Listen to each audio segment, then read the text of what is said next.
Good morning, everyone. It's great to be in all of your presence, great to feel your energy, and it's just so great that we have the opportunity to just come together and share a space together. Feels like so long, and so just gonna ask us to give it up for vaccinations.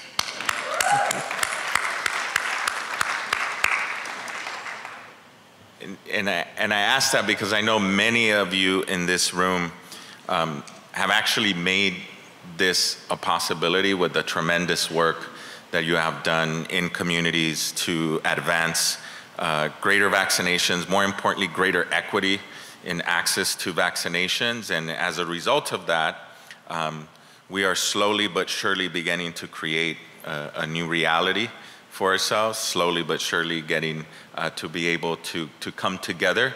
Zoom parades are great, but I just somehow feel like it's hard to just bring your spirit, feel people's energy, and just collaborate and create together. It's a little bit different, and so this is a great opportunity, and I think it's so appropriate for today's convening. And so we thank you all for making this a priority. I've heard from a couple people that this is their kind of first open public event. So let's be sure and be mindful of that. Let's keep our distance. There's plenty of safety and sanitizer liquids and wipes. And so if we use that and we stick to that, I think we'll have more and more opportunities to come together like this. And today's convening is really for us to come together and really get, my friend Sonia Tati from Engage R&D always mentions it, just to be able to get some closure on our Census 2020 journey. And so today, with the release of the tremendous work that our partners at USC and Engage R&D have done, is to just learn about the accomplishments of the campaign, have time to just debrief and review the great work they've done in evaluating all of the efforts here that we all shared in. And so that's what we're here to do today, is to celebrate and really be able to come together in what, initially, now almost 2 years ago, was or became the campaign that could, right? And I mean that seriously. Because I felt like going into 2019, as we were starting to work and convene, we quickly were told, well, we're gonna tie one hand behind your back, and the census will all be online. We're not gonna do forms. People can call these hotlines. They may or may not get assistance in their language. And then an administration who said, we think we should ask citizenship status, and we want to know people's statuses, which really violated and threatened the confidentiality of the census and sort of really excluded people. And so thinking about a jurisdiction like LA, we really had one hand tied behind our back, and we said, okay, well, collectively, together, and with strong support from our organizations, from community, from all our sectors, we can manage this with one hand. Even though every room we walked into, LA was very well known in census circles, right? It's like, oh, you guys have the worst undercounts, you're the hardest to count jurisdiction. So not only was it one hand tied behind our back, it was almost like no head start and already starting a few steps behind. And so with the efforts and collaboration of so many, of hundreds of people, I think, across the region, a campaign was formed. And then as soon as the go button on the campaign was to be hit, they said, hold on a second. We're gonna tie your other hand behind your back with this thing called COVID. So now, not only are you facing all the other challenges that are getting people to participate in a fully digital census, the threats and fear of citizenship status and an administration that really did not care to fund the census. You can't be in person with anybody. You shouldn't show up to knock on people's doors. You can't come into contact, and we're in the middle of a pandemic. But despite all of that, LA County had a response rate that was above the state average. The state itself was not the lowest or the highest undercounted state in the census, and more importantly, in some of the hardest to count communities across the country, across the county, sometimes we feel like a country, we had 70, 80% participation rates in the census. And all of that was actually just in evidence and testament to what happens when community is empowered to lead campaigns, to lead efforts. And so this morning, I think as we hear from our panelists, I want to reflect on a couple things and make sure to extend some thank yous.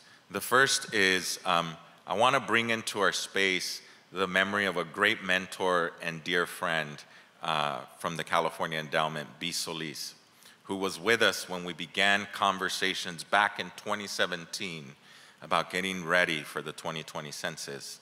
And she said, how are we going to make sure, the only way this is gonna work, because we learned from 2010, is we need to make sure that the work is being driven by people on the ground. And we took that to heart, and we said, yeah, that's right, we need to do that. And we need to make sure that philanthropy puts skin in the game really early on.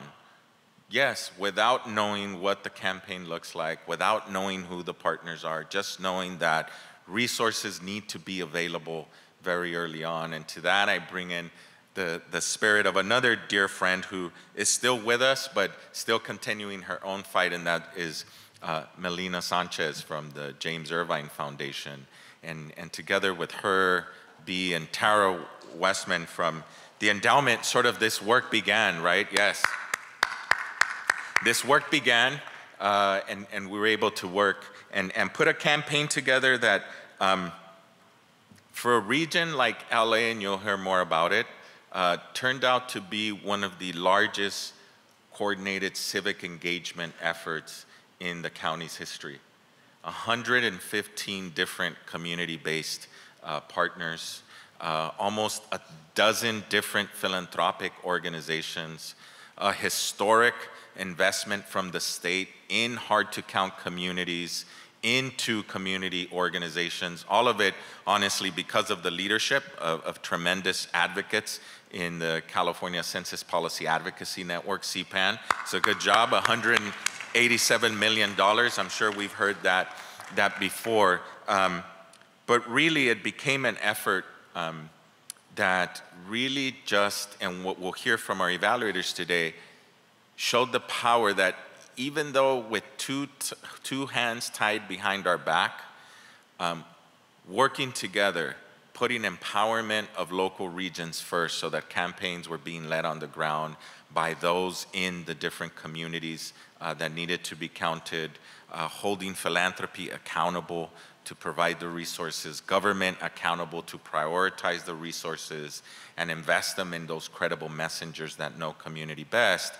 That's a formula that works despite whatever barrier you might put in front of us, right? And so what was achieved, and what you all will see in the reports and we shared with you all before, is working regionally with every region leading its own effort. And despite all of the barriers that we faced, almost 5 million people were contacted by phone. I think it was like 170 million impressions and contacts that went out via text messages, social media efforts.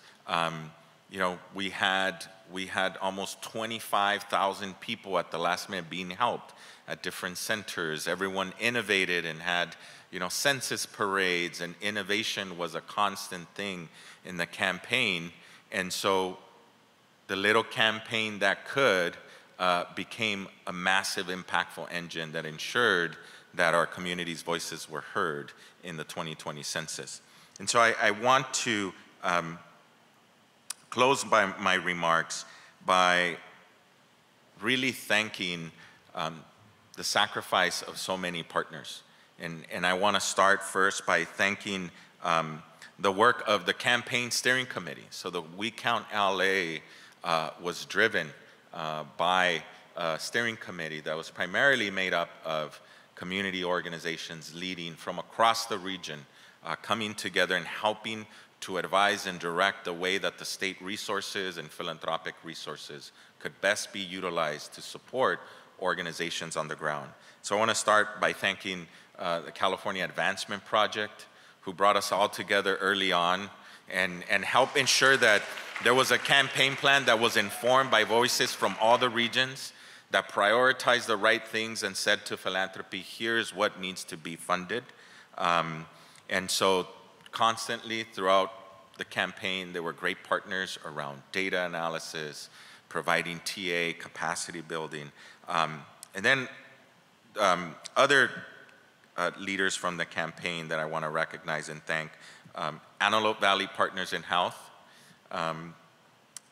Asian Americans Advancing Justice, LA, California Calls through the Black Census and Redistricting Hub, the California Native Vote Project, Community Coalition, CHIRLA, LA Voice, Long Beach Forward, the Naleo Educational Fund, Pacoima Beautiful, Pomona Economic Opportunity Corporation, the SELA Collaborative, the Social Justice Learning Institute. All of these organizations gave of themselves selflessly, not only to attend and provide input and be at all the steering committee meetings, but to take it upon themselves to help convene each of their respective regions, whether it was South LA South and Inglewood areas, to the Antelope Valley, to Long Beach, or the SELA communities. These organizations were truly in deep partnership with each other, but more so with philanthropy and county and city government. I want to thank our funders as well, who gave generously very early on. I think philanthropy in the region helped to contribute and make at the ready up to $20 million in resources to support the effort.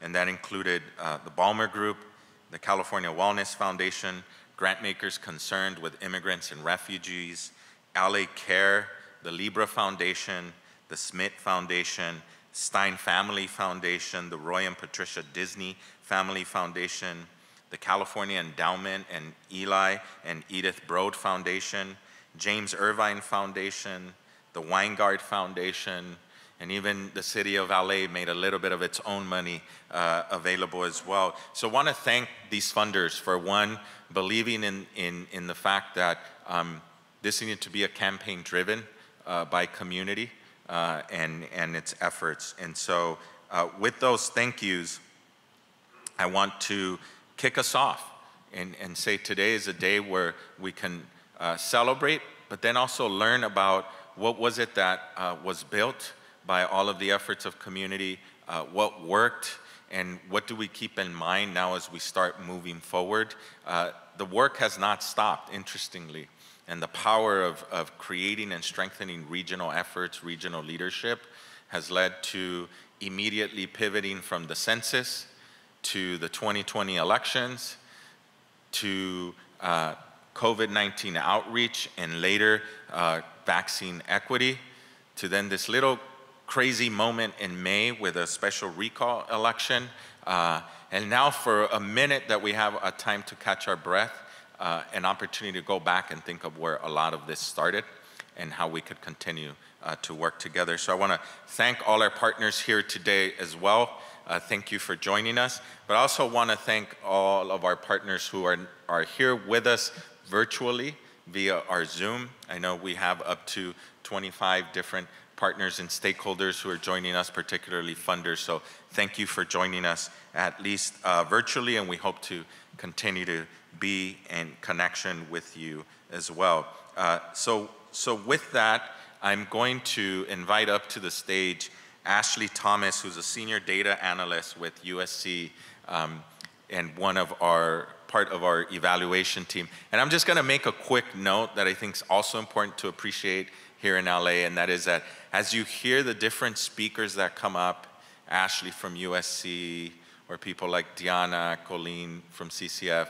I think one point that really warms my heart is how all of the voices that you'll hear today, whether they're representing philanthropy or an academic institution or different organizations, are actually voices who come from the communities that we were focused on and that have been the hardest hit, or who have come from different movements and organizations that are making a change. So to hear those voices in these institutions is just a little note and kernel for us to also appreciate as we go through our day today.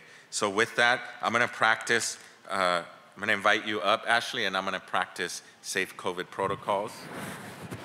And I'm gonna wipe my mic and hand it over to you. Let's take a moment to give it up for Efrain.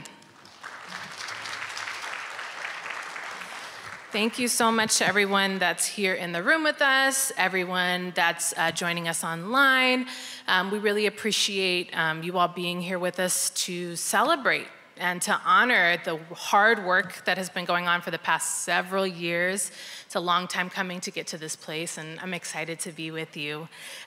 First, I just want to say thank you to my team at Engage R&D and USC Equity Research Institute, including Jennifer, Cynthia, Sonia, Shayla, and Jennifer. Just want to give our evaluation team a little round of applause, a little love before we get started.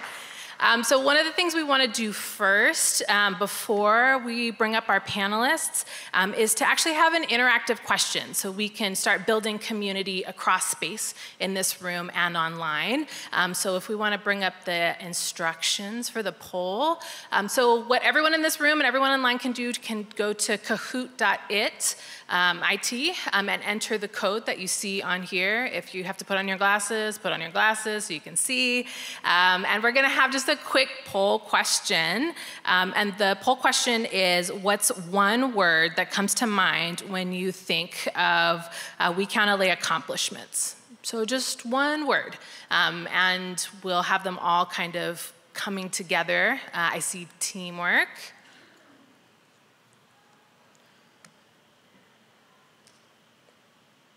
So pop them in. Ooh, there's a word cloud coming. Are you excited? I'm excited. So one word that comes to mind when you think of the accomplishments.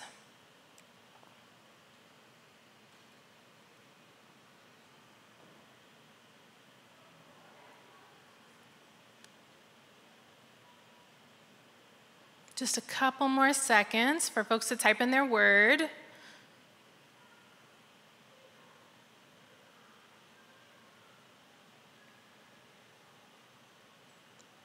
Perfect. So as you can see, we got an awesome word cloud. I'm so excited about this.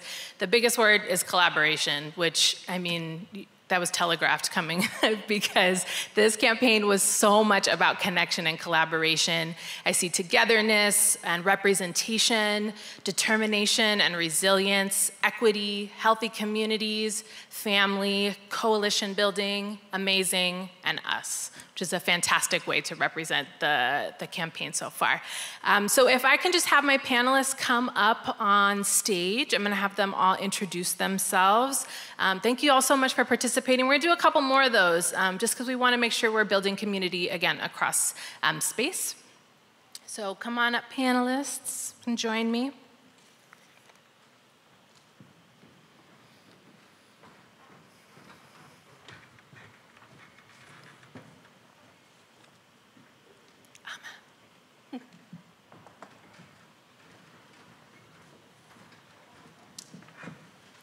Fantastic. And we're going to have them introduce themselves. So, Carolina, as you get settled, do you want to go ahead and introduce yourself?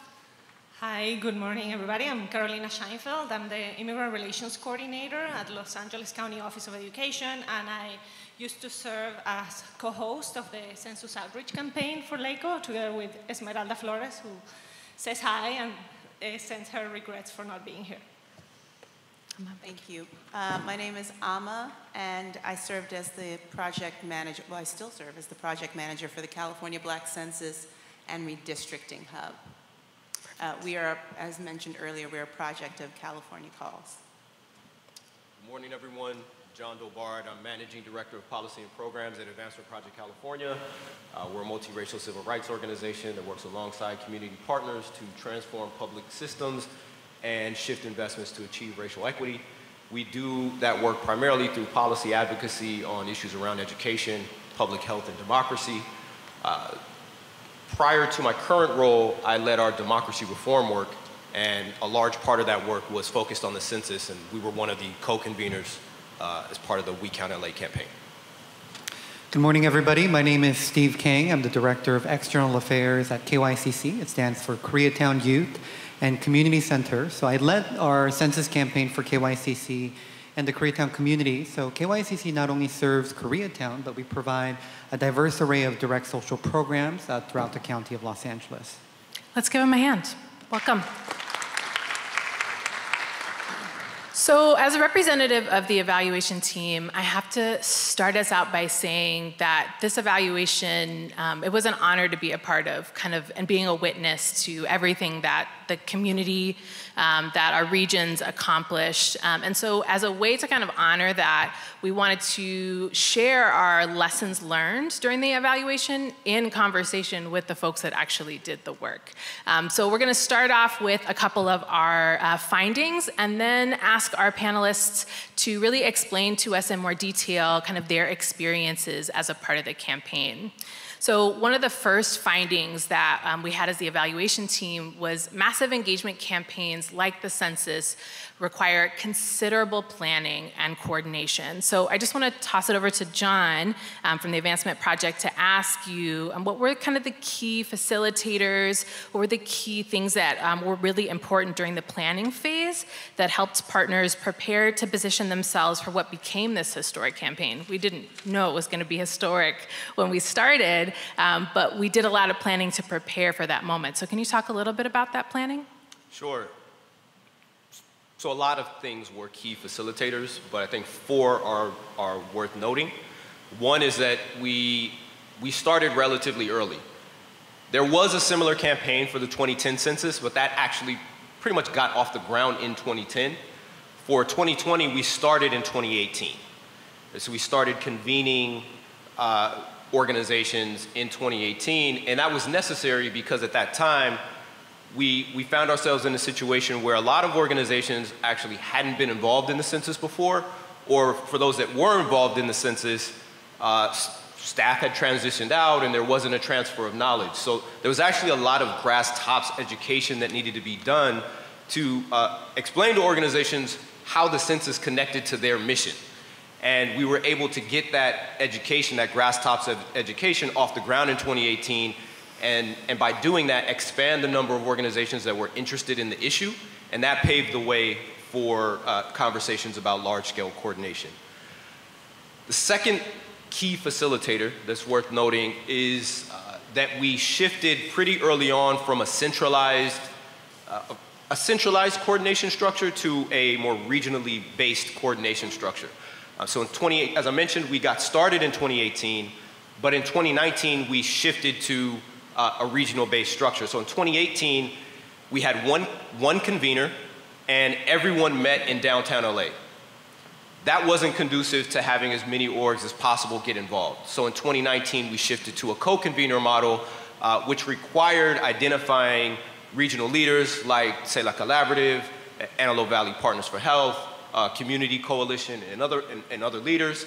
And by doing that, we were able to better structure coordination, get more organizations involved. So that shift from centralized coordination to more regionally focused was an important facilitator. The third is funding. I mean, I think it goes without saying that early planning wouldn't have been possible if CCF, the California Endowment, and Irvine wouldn't have stepped out in front to take lead and say, this is work that's worth investing in now. I think a lot's happened since then, but we need to put ourselves back in that time period where a lot of folks were dealing with a lot of things at that point in time, particularly things coming down from the federal level. So there was a lot going on, and it would be easy for someone, including funders, to say, this isn't a priority right now. We need to fund other things. But those funders stepped up and understood the importance of the work and understood that it was important to do that planning and coordination early on, so it wouldn't have been possible without that. The last thing that's worth mentioning is that there was cross-sector collaboration early on. Kudos to the folks who were at LA County at that time. They were proactive about reaching out and wanting to collaborate with both philanthropy and community organizations. And we found that to be very helpful because we were able to understand what they were thinking, what they were doing. They wanted to know what we were thinking, what we were doing. And so we got those conversations started early. So those are 4 things that I think that are worth mentioning. Yeah, thank you so much, John. I appreciated how you lifted up how hard it is to go back in our minds to that time because so much has happened, but how critical it is to understand those foundational choices and investments that were made that will help us kind of take the lessons learned into the future. So thank you so much. Shifting to the next couple of findings. I'll share 2 findings with you. The first is that trust is a fundamental building block for civic engagement and civic participation. The trusted messengers, community organizing, and ongoing civic engagement are key ingredients to building social capital that restore trust. And there's a lot in that finding, but I just want to lift up, again, trust is so important that we need to build it, we need to restore it, we need to grow it, we need to cultivate it. And those are critical and important pieces that made We Count successful, but that will also carry us into the future. And the third finding is that strategic communications and tailored messaging and continuous surround sound are critical components of census outreach and education. And the balance of those 2, the air game and the ground game, are things that were invested in early, but that also presented challenges around the way. So I want to ask our other panelists as well if they could share some examples of trust building that took place during the campaign, and what are some of the specific messages or messengers that really connected and landed with the community members or census folks? And we'll start with Steve, if you want to talk.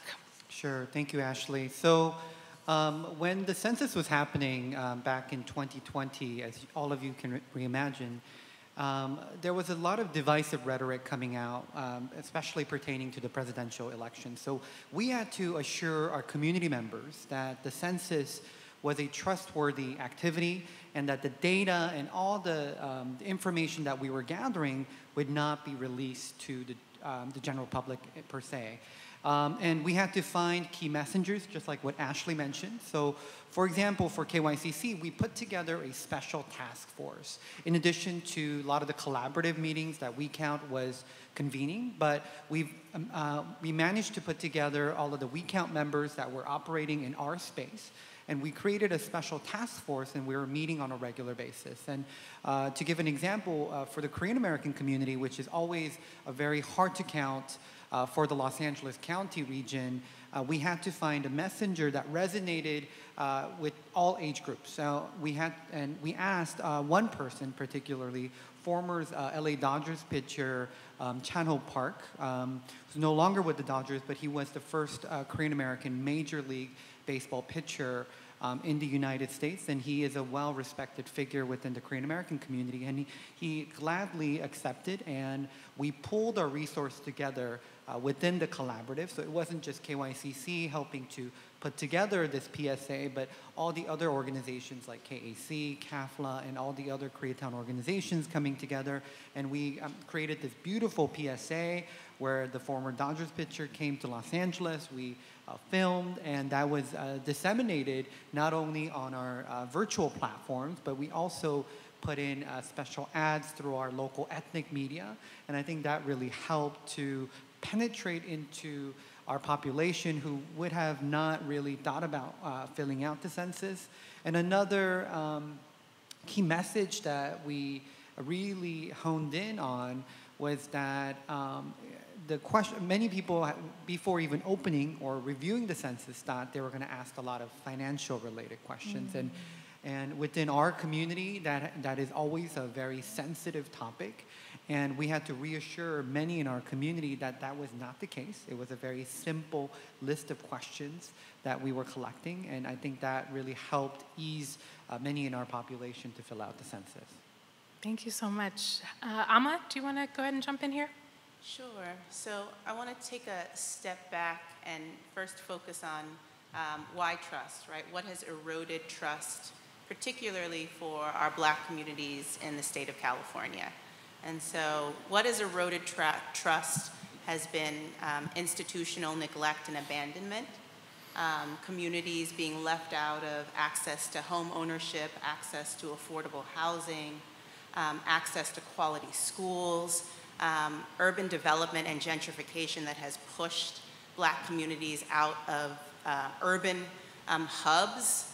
And so what that has meant is that our communities are struggling with, why should I fill out a government form, particularly in the midst of a pandemic, when I don't have clear evidence that the institutions, the elected leaders are fighting for me, right? Are fighting to protect me, or even seeing me. And so the trust that we needed to, the bridge that we needed to fill was about erasure and institutional neglect. And so at the same time that Black communities are disproportionately affected by access to housing, by mass incarceration, by education inequities, we are also often the first to be out mobilizing, organizing, voting. And so you see voting patterns that reflect Black folks in California and Los Angeles are out voting for really progressive measures to solve these issues. So you have this duality of feeling abandoned and yet still fighting for our democracy. So that was the erosion of trust and sort of the equation we were navigating. What worked and was important was having messengers that not only represented you in terms of, you are Black, I am Black, you are from our Somalian community in San Diego or wherever, and I am from that same community, right? Representation matters, but it's not everything. What was really critical was substantive representation.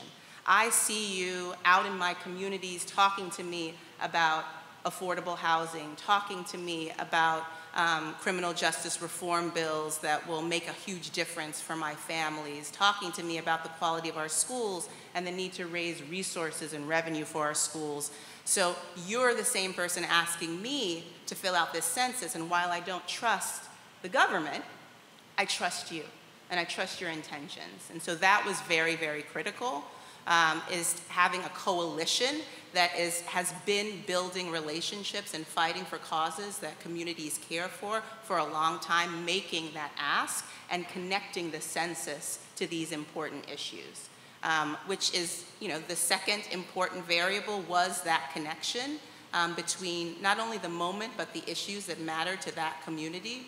And so integrating messages that tapped into and connected to the racial justice uprisings, and how a lot of the demands coming out of those uprisings required funding, and funding requires us to be represented and to be a part of the count, right? Whether it was talking about the pandemic and folks' worries that there wasn't going to be a fair recovery from this pandemic, and connecting that to the census and funding and institutions stepping up to ensure an equitable recovery. So integrating into those moments to help people see the pain you're experiencing connects to the need to take something that either you think is not important or you don't trust, like the census, was so, so critical. And then when we think about, lastly, the air game, obviously we knocked on over 300,000 doors. We had conversations with more than 90,000 folks, and a little over 80,000 of those folks committed to take the census. But then we also asked them, would you volunteer? Or would you volunteer to spread the word?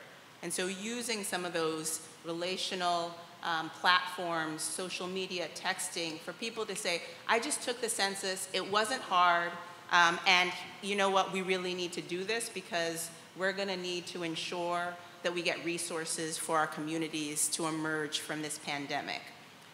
was so important, was to be able to activate individuals, to be able to activate their networks, and then having digital organizing and advertising specifically focused on the beautiful work that the Advancement Project did to turn around in real time reports of, okay, here are the zip codes that are not coming out strong enough for the census, and then that we could hyper-target those specific zip codes with ads reflective of the issues and the communities that folks in that zip code care about, to talk about the census and remind them of the census, and so that they could click directly on that ad to take the census, was really important. So the ground game and the air game, yes, but also an understanding of, as you talked about, the reasons trust has been eroded in the first place, and acknowledging that. Like, you have no reason to have trust, right, in this process, but you have more to lose by not engaging in this process. So it is ultimately a risk analysis. We're not here to prove to you that your lack of trust is irrational or crazy, or you shouldn't have a lack of trust. We're here to say, because of that lack of trust, it's important that you get the representation to hold institutions and elected leaders accountable. Yeah, thank you so much. That was really amazing. I loved the building of trust, but the leveraging of relationships that you talked about and how critical that was. It was really, really helpful. Carolina, how about you jump in? So I'll try to build on a little bit on what's been said, because there are so many, there's the intersectionality piece. For us at the Office of Education, so the LA County Office of Education oversees 80 school districts in LA. So we're responsible for 2 million children, from early education to 12th grade. And we knew early on there had been an undercount of children. So that was one of the, our coming into the game, like that was one of our priorities. But then we also had a federal government that was being, targeting specifically immigrants, like, as the enemy. So like we had that environment in which meant for us, some of our work that already we were doing before census had to do with building trust with immigrant communities, with immigrant families, so that they could access education services, so that they knew that schools would continue to be safe and welcoming learning environments. We are, yes, lucky to be in California, but like a lot of the messaging that we were seeing, that media was also distributing, produced a lot of fear and anxiety in immigrant families. When LACO started the campaign, before the outreach campaign, there was a curriculum. So the curriculum, the idea was to make students messengers, so that they would be the ones talking to their families about the importance of census. So we started that. We learned from Naleo how schools and people that speak for the schools were trusted messengers. So we took this very seriously. So when the initial investments were made and we saw the levels were so low, it's like, no way, like we have a prime opportunity here to get to families. So we advocated for additional funding so that schools in LA County would be able to then be part of that. We had,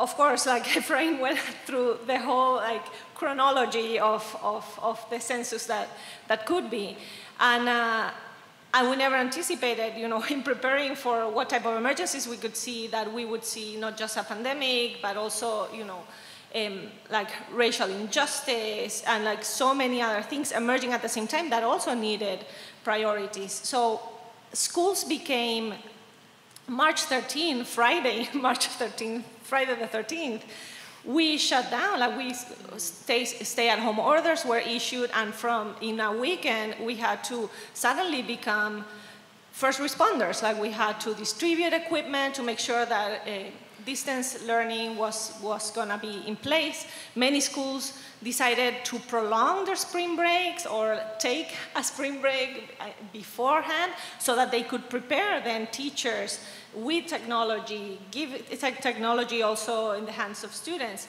And this at the same time that we were preparing an outreach campaign in which initially it was gonna mean the schools would be hubs where people would come and complete their census questionnaire. So we had to pivot quickly. I think the trust that we were building through providing, promoting access to services, to public services to immigrant communities gave us an insight also into the census world. I would say, in addition to that, definitely the ability to use different communication strategies was also super important. We try to use then not just social media, traditional media, paid media, and bring in also teachers, like we had with Univision a feel-along in which teachers were the ones like talking about the importance of completing the census, and that was really cool because then you had families like logging in and like giving kudos to their teachers. So identifying those trusted messengers early on was very helpful, and having, as Amma was saying, like credibility with them because you've been talking to them already about something else. You've been, making sure that they are including and having the not just the trust, but then the ability to activate them, so that suddenly they are also part of your crew. So I think that was crucial in the campaign. Yeah, thank you so much. I have to say I was really excited for this panel when we put it together, and it is living up to the hype.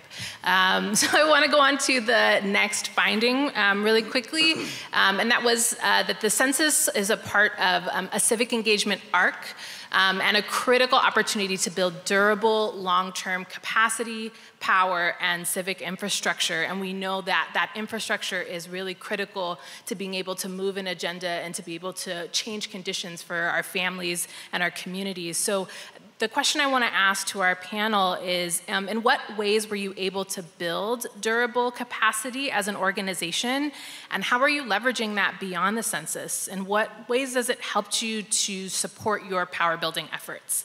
And we can start with Steve. Sure, thank you for this question. So we are very grateful to CCF and the We Count experience because it helped to create this model and a foundation for us to continue building that civic engagement pipeline and that power. And that's happening right now at this time, right next door at City Hall. And I'm talking about redistricting, where we have utilized the existing foundation, especially for Koreatown community, where we have continued to build upon that task force and created more of a diverse task force, where we have continued to advocate for the creation of Koreatown in a single council district. To give you a brief story on redistricting, is Koreatown within the city level has always been divided into multiple council districts, and that has been the case for a variety of reasons. And for the first time in our city's history, we are about to witness history today, hopefully, knock on wood, that the final boundary of Koreatown is unified in a single council district within CD10.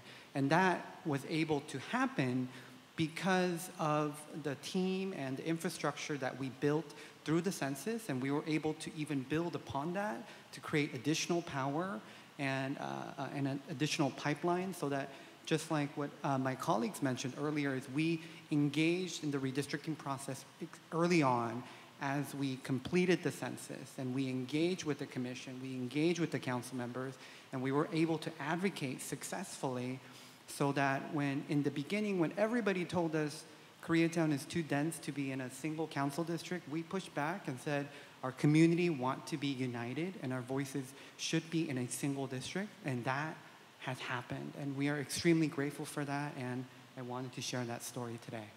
Thank you so much, Steve. John, do you want to take on that question? Do you need me to repeat it for you? No. Okay, good. So from the beginning, we viewed the census through both a short-term and long-term lens. We understood the census as it's an issue in and of itself, issues around undercount and the connection between the census and issues around representation and funding, et cetera. So we understood the importance of just being involved in the census in and of itself. We also viewed it as a moment within the broader equity movement. And from that lens, we very early on understood it as an opportunity to help build capacity for ourselves and other organizations to shift from census work, build capacities that enable us to shift from census work to other types of work. So with respect to Advancement Project California, we were able to use the census as an opportunity to do relationship building, and that is to deepen relationships with existing partners, but also reach out to partners we hadn't worked with before. This was an issue that we could reach out to partners we hadn't worked with before and then build on that. So relationship building was one of the things we were able to do in terms of enhancing our capacity. Another thing we were able to do was strengthen our ability to build large-scale campaign infrastructure. So at the time, the program area that I was leading hadn't done that. We'd certainly built coalitions and worked in coalitions and all of that, but this was campaign infrastructure at a much larger scale, and we had to figure out how to do that. So for example, I mentioned shifting from a more centralized coordination structure to a more regionally based one. That wasn't easy. That was a challenging question, how we figure out how to do that, who are the right partners, what's the right structure, and how do we make sure that even though we're shifting to this more regionally based model, we create opportunities for connection, real connection.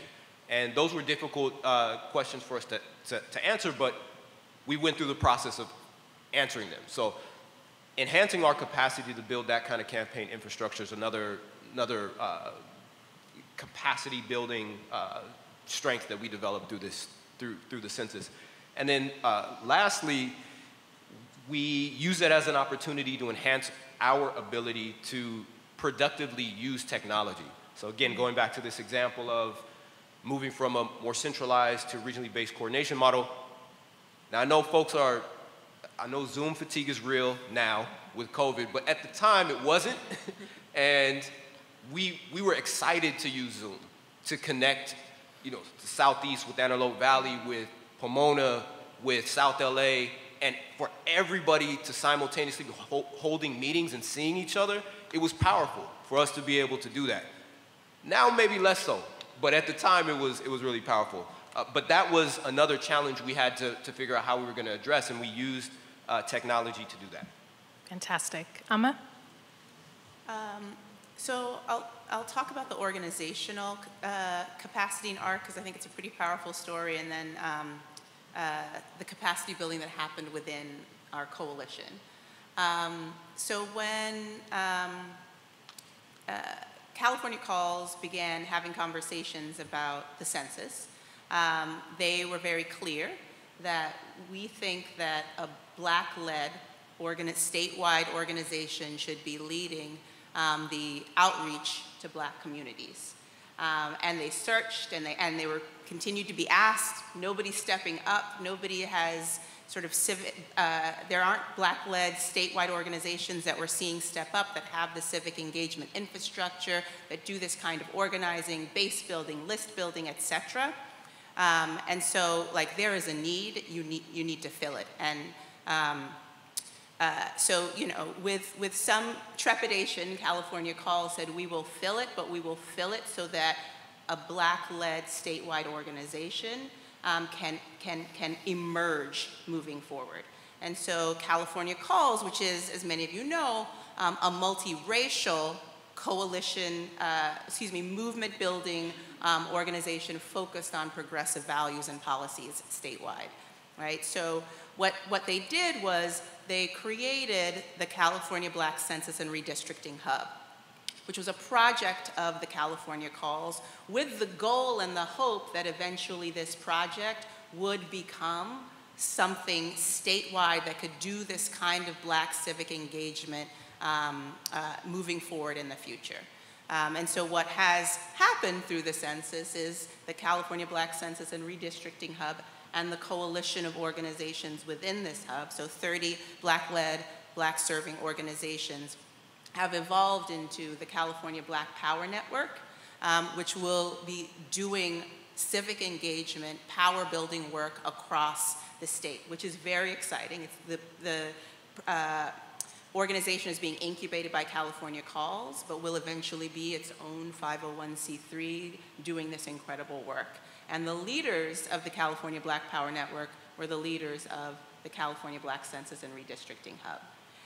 And because this entity didn't exist yet, we relied on mentorship and partnership from a lot of different organizations and entities. So we relied on the research and policy analysis and data analysis muscle of the advancement project, but they were very clear, we're not just going to do this work as a contracted partner, we are going to build capacity with you. We are going to mentor. We are going to do this work alongside. It will take longer to do because we are going to take this approach.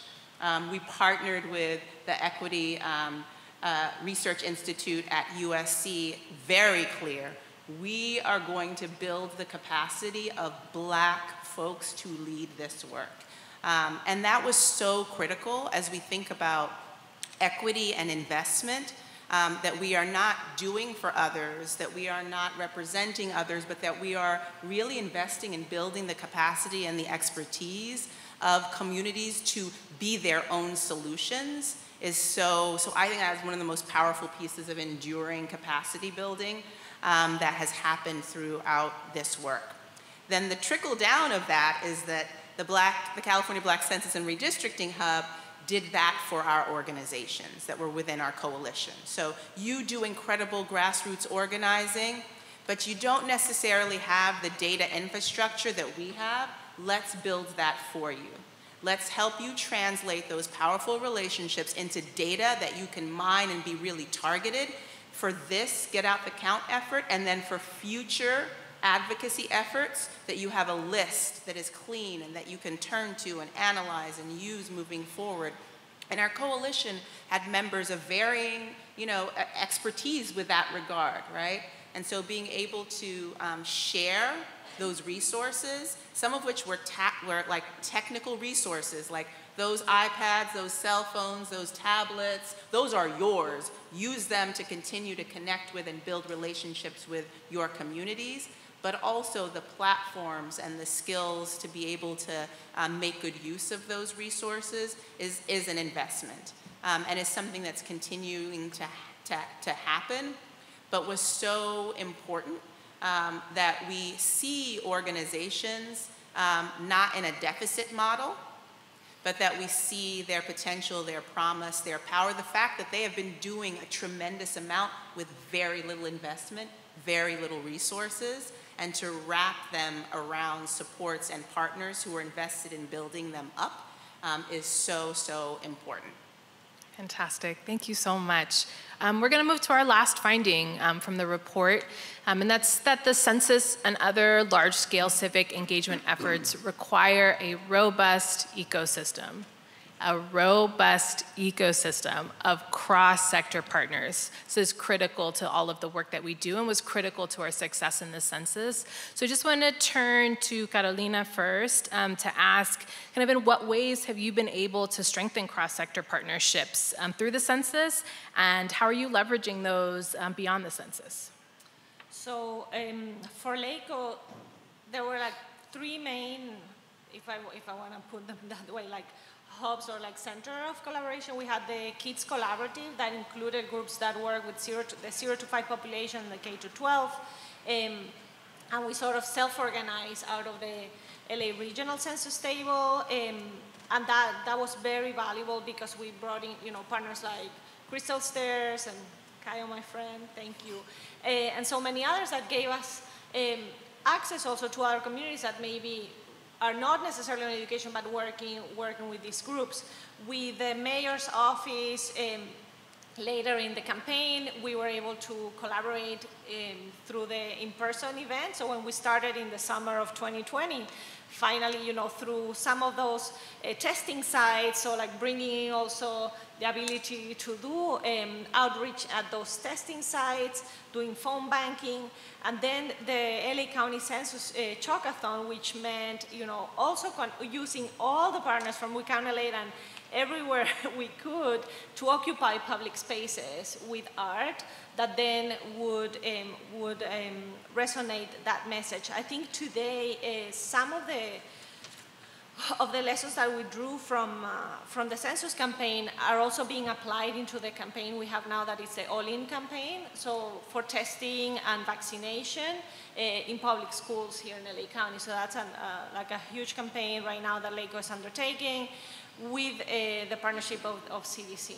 So that's one example, but definitely there's so many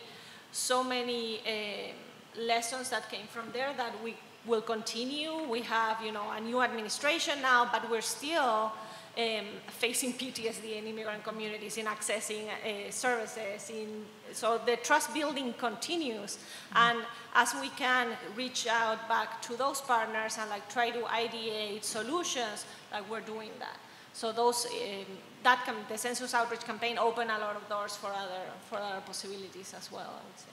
Fantastic. John, do you want to answer that question a bit? Sure. I mentioned earlier that there were some good cross-sector partnerships established among philanthropy and community organizations and government agencies, and there is that. But the partnerships or cross-sector partnerships I want to emphasize are really the ones that happened or that were established among community groups. We were able to connect groups across region, across issues, across race and ethnicity, when many groups operate in those silos. You work in your region, or you work on your issue, whether it's health or criminal justice or whatever, or you focus on your particular racial and ethnic group. The census really was an opportunity to break down some of those barriers and establish relationships across those different types of issues and identities. And we were able to leverage that and use that to shift from the census to redistricting. We partnered with Community Coalition, who was one of the co-conveners for the We Count LA campaign, and established the People's Bloc to focus on redistricting in LA County. And the infrastructure for the People's Bloc relied heavily on the infrastructure that was built for We Count LA. Now, I do want to be very clear that redistricting is more challenging than the census. The census is a unifier, redistricting less so. So we have faced challenges with redistricting in terms of maintaining cohesion. That said, those relationships that were built during the census, I think are going to make it they'll make it easier to deal with the healing that's going to be needed once we get on the other side of redistricting. And just to reiterate what I said before, similar to the census, we also view redistricting as a moment. Redistricting matters in and of itself, but it's also a moment. It's an opportunity to build capacity and strengthen the equity ecosystem. And equity is the North Star for us. So again, redistricting is happening. There are challenges, but there are larger equity issues that go beyond redistricting. And we're going to need all of those partners. And having the infrastructure that was built for the We Count LA campaign is, again, going to make it easier to make those transitions. Absolutely. Thank you so much. Is there anything I didn't ask or anything that came up that folks want to lift up before we wrap up? Yeah, Carolina. No, I'm just reflecting back. I think in preparing for today, it's I remember very vividly being in Sacramento with a lot of you, and how that feeling of community, that it was not just a network of funded grantees, but it was really a community. And that day of February 2020, it seems so far away, it really, in my heart, I felt like we have to take this beyond census. What has been built, we have a responsibility to nourish this community, to continue to water this garden, so that whatever crisis comes forward, we're able to respond in the same way. So just remembering that, and thank you for making this, for giving us a little bit of closure as well, that I think we all needed. And for those of you that are watching from your office, you missed out. So, thank you. Yeah. I also just, on that topic, wanted to thank the California Community Foundation, not just for all the things we've talked about, helping to build this infrastructure, hold these relationships, but also the way in which you all influence the narrative within philanthropy. I think you were so key to helping philanthropy understand that if you care about this issue, whether it's education or housing or criminal justice, you have to be investing in the census, because that is essentially the public match to your private funding. Mm-hmm. And I think you made that by being here in very visible ways. I did a lot of the fundraising for the California Black Census and Redistricting Hub, and to be able to reference the big, influential foundations that play this critical civic leadership role, like the endowment, like California Community Foundation, like others, was so helpful to some of the smaller foundations realizing, oh, this is why the census really matters to the work we care about.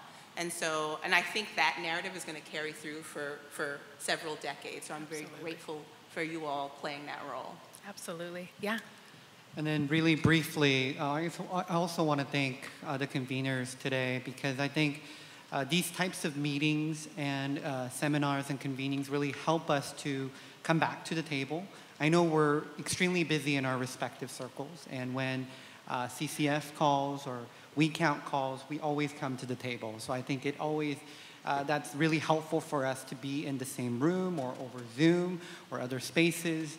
And I really want to reemphasize that I think what for Koreatown, for example, our recent successes in redistricting really came about because of this effort. And I was just told that LA City Council just voted unanimously on the final maps. And I know it wasn't perfect, but for our community, we are unified for the first time in our history, and we owe that gratitude partly to CCF and all the conveners today. So thank you.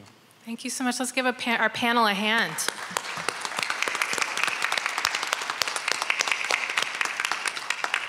And as our panel goes back to their seat, I think we're going to do one more poll question for the room and for folks online, so you can be a part of this transition, kind of closing out the census, but also understanding that we've built something for the future. So the question is, what have you carried forward from your We Count LA experience that is helpful in your current work? What have you carried forward? You heard what the panel is carrying forward, so what have you carried forward? And we're going to bring Diana up from CCF as well. I see some folks are, it looks like relationship building is the top thing that folks are carrying forward, which we definitely heard from the panel, how important those relationships are to leverage for large-scale civic engagement, but also for long-term capacity building, and civic engagement skills came in second. So thank you all so much for participating and helping us close out the census campaign. And I just want to transition to Diana to see what comes next from what we've built. Thank you so much.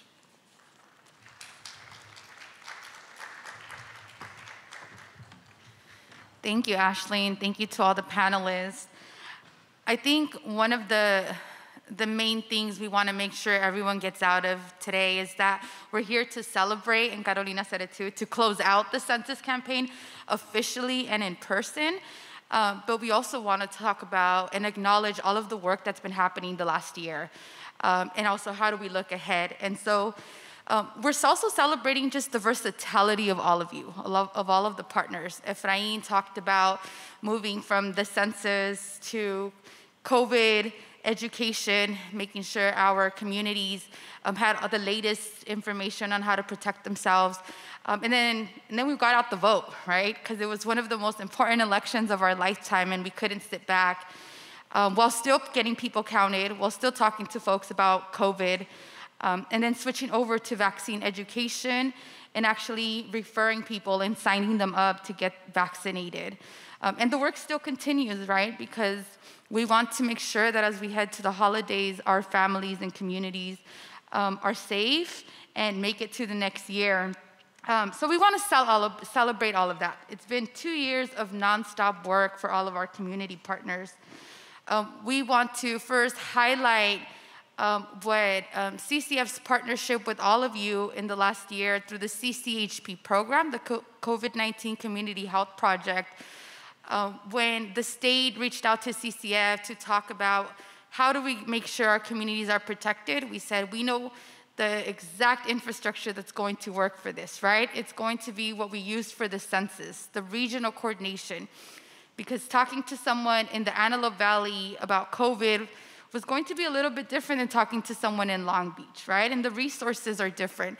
And so we wanted to make sure that it was local organizations doing this outreach. And we reached out to all of you and we said, hey, can we continue this? Can we leverage the people infrastructure, the technology infrastructure, the resources that we use during the census and then during the electoral campaigns to do the same with COVID education and vaccine education. And so since, over the last year, through the CCHP project, and I would say a lot of us were doing this work even before there was a project and a contract with the state, but what we've been able to capture with the CCHP project, working with 44 organizations in Los Angeles County, is we have made over 2 million calls to people about COVID and vaccine education. We have knocked on over 487,000 doors. We have sent over 1 million texts, and we have done over 750 referrals to vaccine appointments. So it's all of your work, the people on Zoom, and I just think we should take a couple of seconds and do a standing ovation for all of the work that's been happening, because you all are the people that are keeping our community safe and healthy. So round of applause for everybody for that.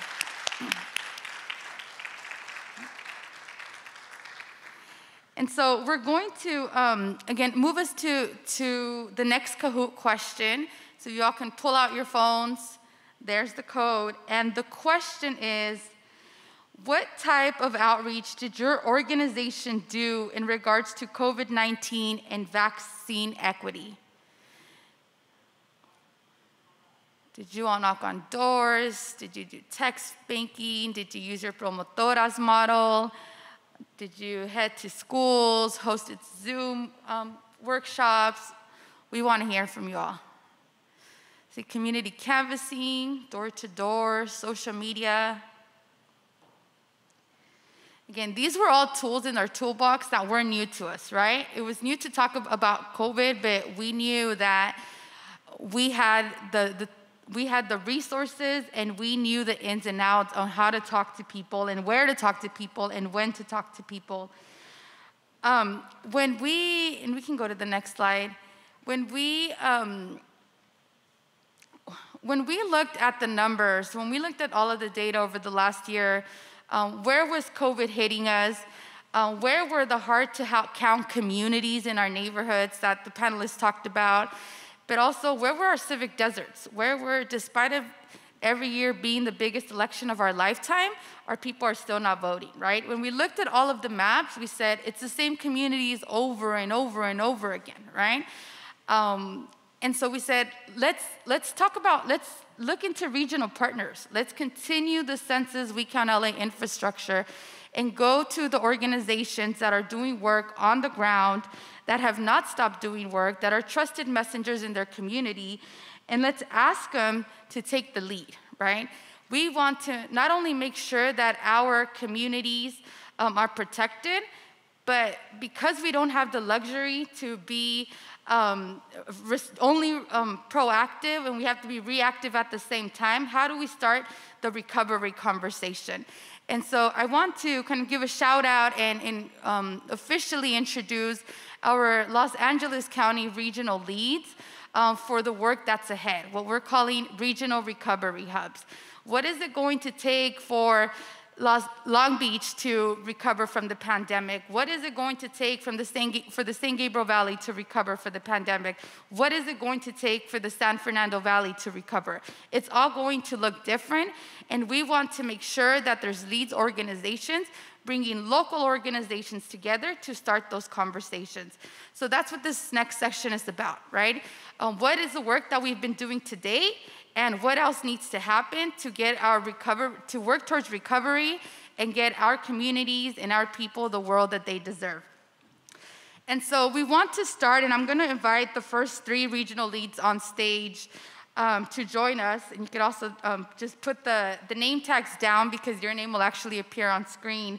So I believe the first regional leads are Pacoima Beautiful with Felipe Escobar, Active SGV, with David Diaz, and we have Antelope Valley Partners for Health with Michelle. So if you can join me on stage, that would be great.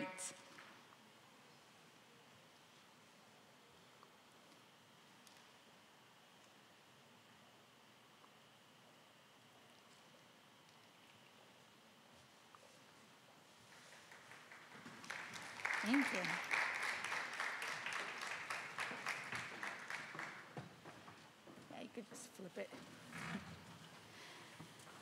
And so these are three organizations, again, that played regional anchor leads for the census campaign and also for the CCHP COVID regional coordination over the last year.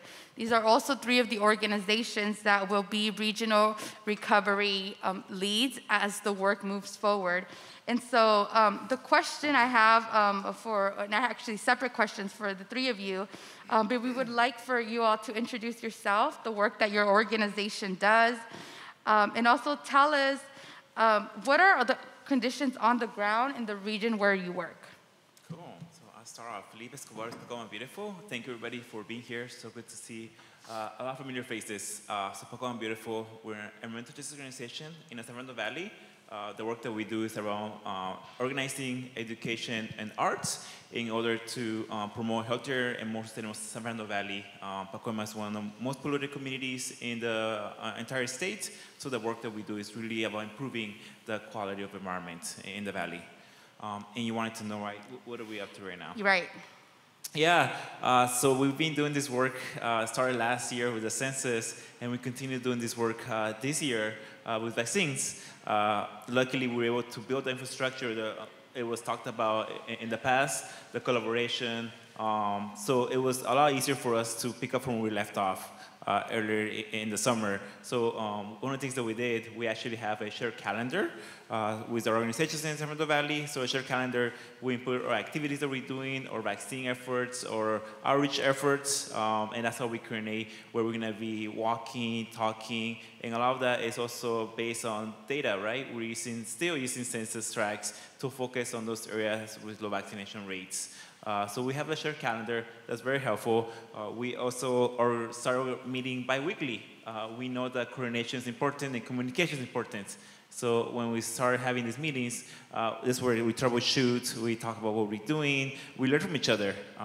There's a lot of innovation going on the ground, so it's very important for us to hear from everybody to see what's going on, what are the challenges are coming up, and how can we overcome those challenges. So that's one of the things that we've been doing. And the last thing is just really bringing other partners to the table, other groups that have other resources. We've been bringing partners like elected officials from different levels of governments, from the state to the county to the city, and also not only CVOs, but other people that have more capacity to have more skills, different skills in regards to healthcare, right? So we've been in hospitals in Third Coalition. We have some of the hospitals that are doing work and helping to outreach in different parts of the valley, and that has really helped turn the tide and make sure that we improve the vaccine rates in the San Fernando Valley. So it's been very helpful. So I want to thank everybody who's been part of the table in the San Fernando Valley, because we've really seen the difference, right? When we started to do this work, the vaccination rates were not really moving, right? But when we started working together, we actually saw the needle move forward. So we're very excited to continue working with many of you to move the needle forward.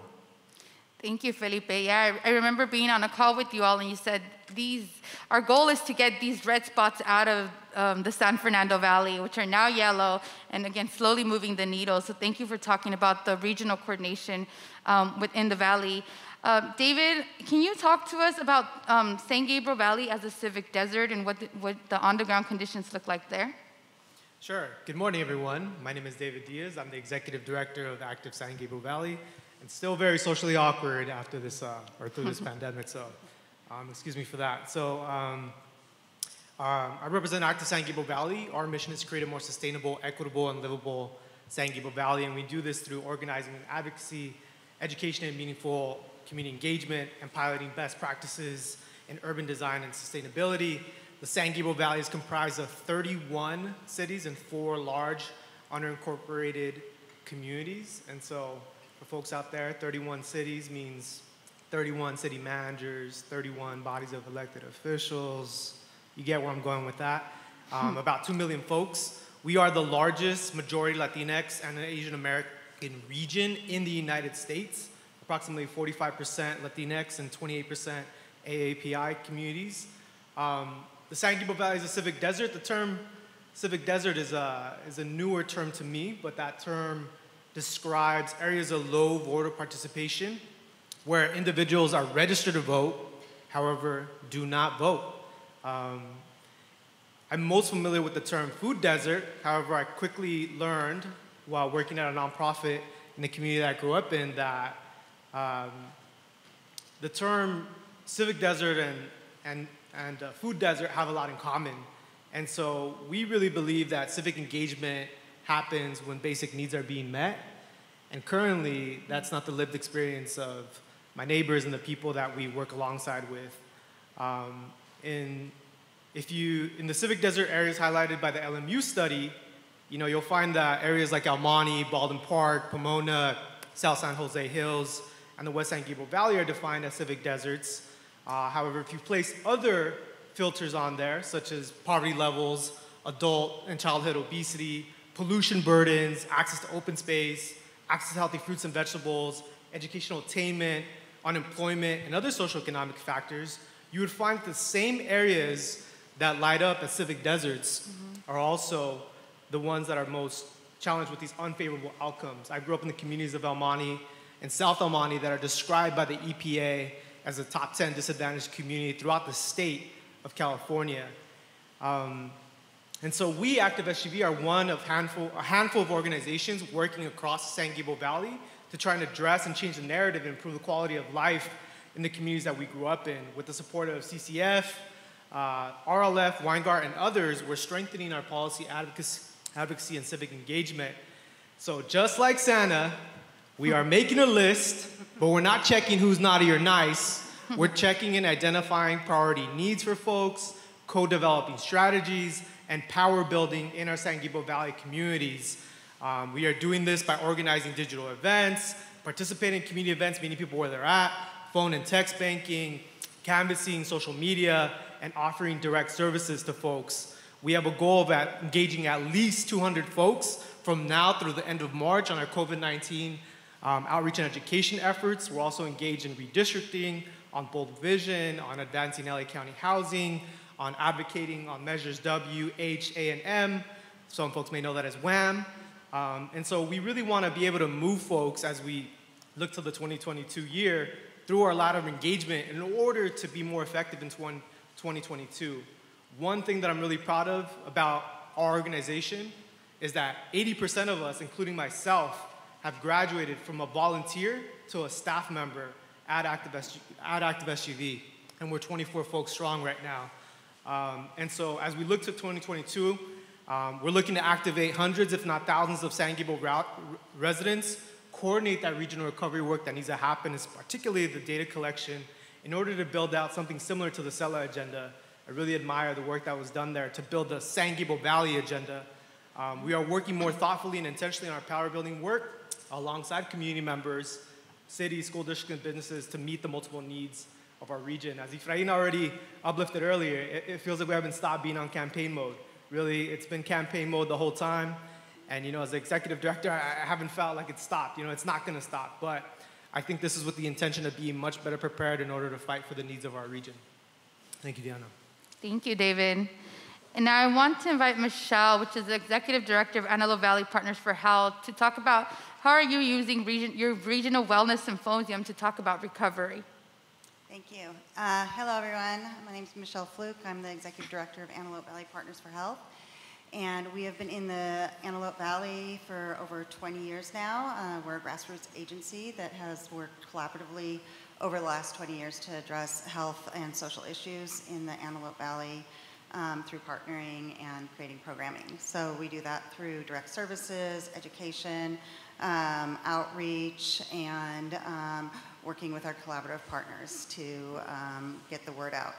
So for the last 8 years, we've done our wellness symposium, and this year we decided, while we were talking about our topics, that we really wanted to focus on how we were able to mobilize during the pandemic and how we can use those lessons learned and then move into the recovery mode. So bringing multi-sectoral partners together in our annual wellness symposium virtually this year.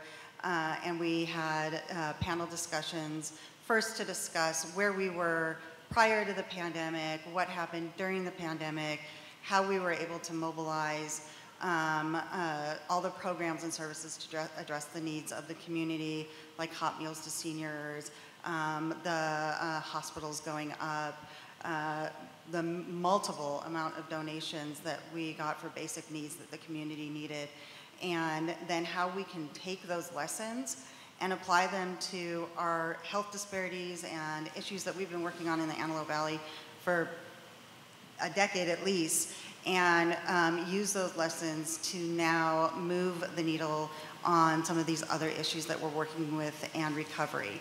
So we got a lot of participation. We had over 267 attendees, and we were able to receive feedback on who's interested in working in recovery to build those regional meetings and move this work forward.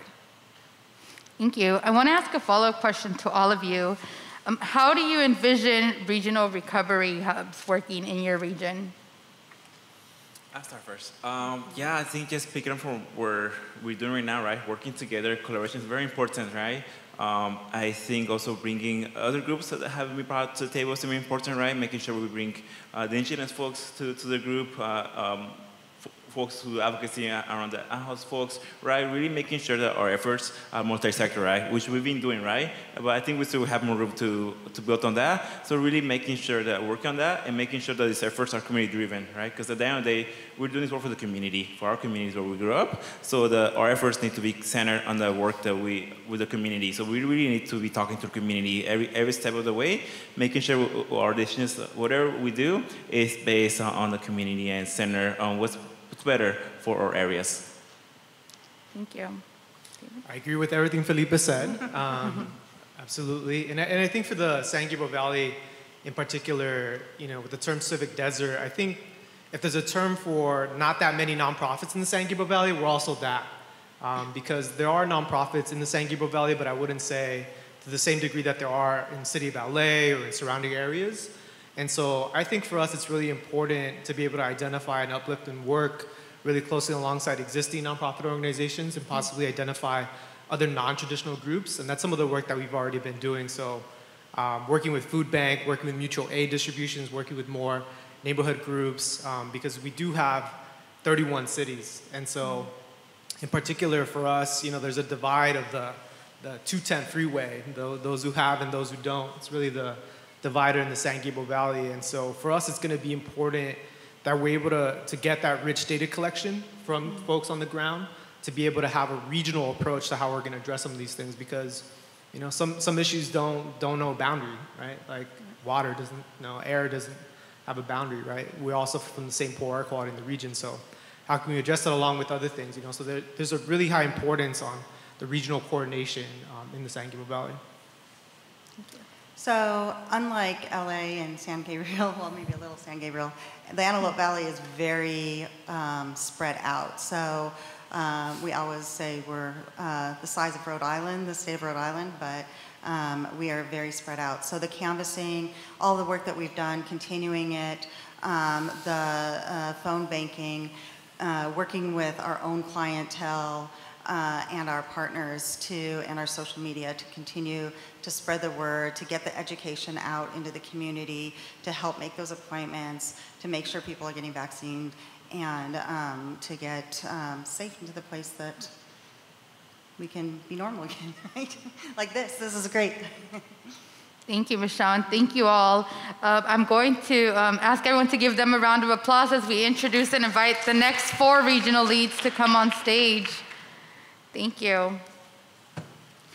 And so for the next leads, we have Asians and Americans Advancing Justice, LA, Community Coalition, Centro Chad, the Sela Collaborative.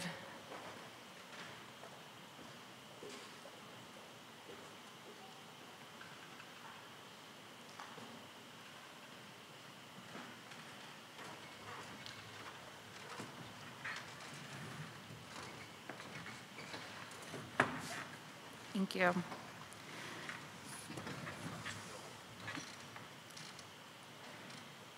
And so again, we invite you all to talk a little bit, introduce us to your organization, the work your organization leads, the region where you do the work.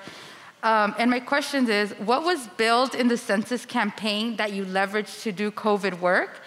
And what do you envision for regional recovery hubs? And we can start with Andrew. Thanks, Diana. At first, I'm Andrew Nguyen. I'm Director of Health Access Program of Asian American Advanced Interest LA. Asian Advanced Interest LA is one of the largest civil rights organizations for Asian American Native Hawaiians and Pacific Islanders. Our mission is to advocate for civil rights, provide us legal services and education, build coalition, and to possibly influence and impact the AA and SPIs, and most important, to create a more equitable and harmonious society. I am honored and thrilled to be here today, and first to represent regional recovery hub partners and our CBO network collaborators, affiliates, and especially our sub-community members and constituency. To respond to Deanna's question, as you know, COVID-19 pandemic has united us, the whole healthcare system, to work closely around the clock to solve a challenging issue we never encountered before at such speed and scale. It's a privilege to navigate a joyous journey together as we shift from the search to a recovery effort. As the regional lead for the LA Region 6, we collaboratively conduct outreach education, engagement, and dissemination of COVID-19 information through the integration of the Census outreach platform. We established community-based vaccination access points. We deploy the vaccine mobile clinics and pop-up. Especially, we provide the community resources and navigation support. To identify and close the vaccinating gap for the COVID-19 pandemics, we coordinate regional effort, work around the clock with our regional hub partners. We conduct multiple roundtable discussions to take the action, best strategy and best practices. How can we co-create the regional strategy and mobilize resources to help communities? We see the vaccinating rate have increased, the healthy condition of communities have improved, and we look forward to have more equitable and more resilient recovery.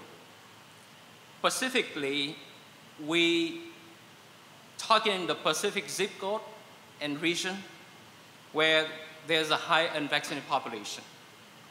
We conduct more cohesive, interactive outreach and engagement in those areas. We provide the outreach education on the importance about vaccination. We provide skills that help to mitigate the risk of harm of COVID-19.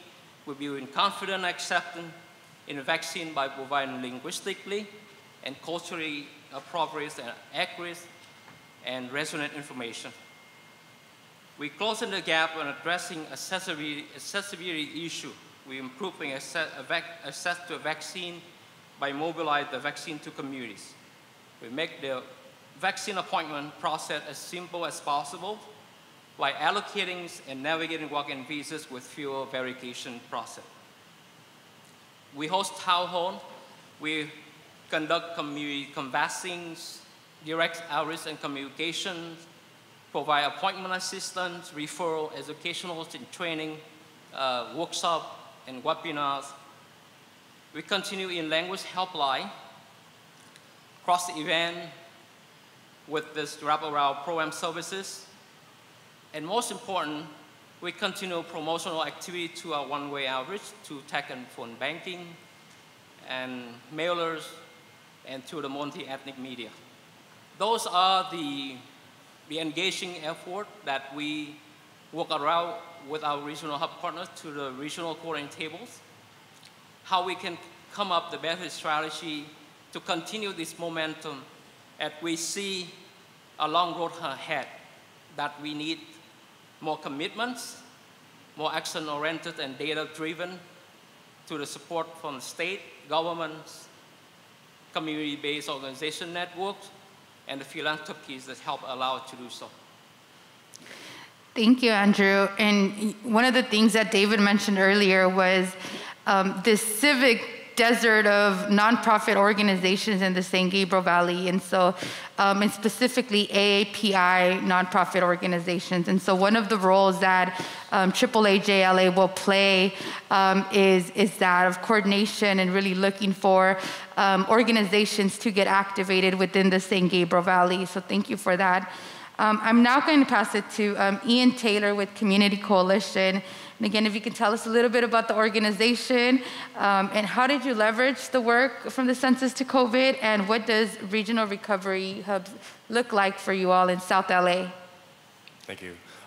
Yes, hello everyone. My name is Ian Taylor. I'm a civic engagement coordinator at Community Coalition and the regional lead for South LA, South Bay. And Community Coalition just is a community advocacy organization that is coming on 30 years now, since its founding in 1990, and it works to just kind of uplift community advocacy for South LA residents, promote Black and Brown unity within the community of South LA, as well as just work to kind of dismantle any systems that promote violence, disenfranchisement, or disinvestment in South LA. And yeah, we've worked in that field for 30 years now, just in many different realms of community advocacy, civic engagement. We work to just really kind of like go out and really hear what the community needs, because sometimes it's just they're not really heard in what is needed for themselves. So we go out directly to them to just try to take that and push it to push for policy change and anything else that can help support the community. To push beyond that, we essentially just have been working with regard to COVID in the past year. We started with supporting the community-wide assessment survey that was put on by Loyola Marymount University, as well in conjunction with, I believe it was California Black Caucus, Congressional Black Caucus. And we essentially just started by trying to promote and put out an assessment for the community to try to hear what pandemic-related concerns the community was going through, to get it straight from residents' word of mouth. And that proved to be successful in just showing us what areas needed the funding, what areas needed the outreach. We saw just that folks were getting very heavily impacted by a loss of employment or change in like job structure, change in childcare, and how they had to work. In addition to their children being home, just presented new kind of like issues there. We saw a lot of like loss of employment, specifically in Black communities and Black areas for Black males in particular as well. And that really just helps us to push for the funding and see where we needed to target moving forward.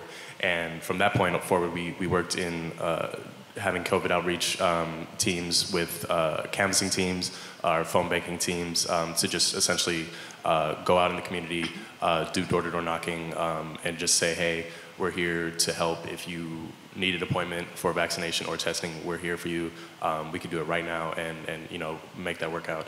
So from that point on, we saw a lot of success in running in partnership with many of the community-based organizations, different vaccination sites. We had a vaccination site at Jesse Owens Park that took place and was very successful in about, I believe that was early May going into April. And then we had a vaccination site at Helen Keller Park in conjunction or in collaboration with Charles Drew University and Rite Aid, which was successful as well, and I think got about 1,000 exactly vaccinations in a 6-week span. And that's when folks were starting to kind of like have a little more access to the vaccination, so it started to kind of decline.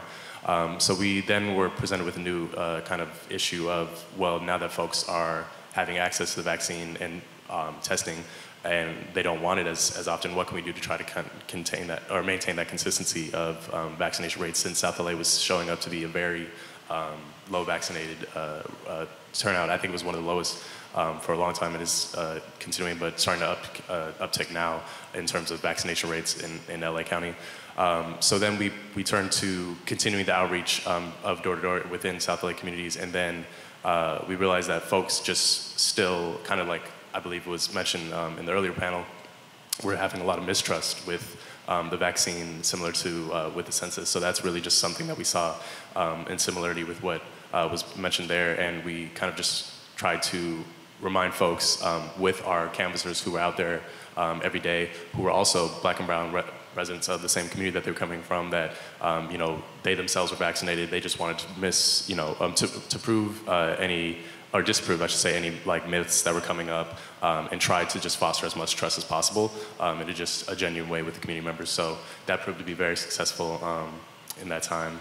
And yeah, I think one of the main things I just want to finish off on is we've been seeing a lot of success in, we've been conducting a Wellness Wednesday hub that happens every Wednesday at Community Coalition, and we're located on Vermont Avenue in 81st Street.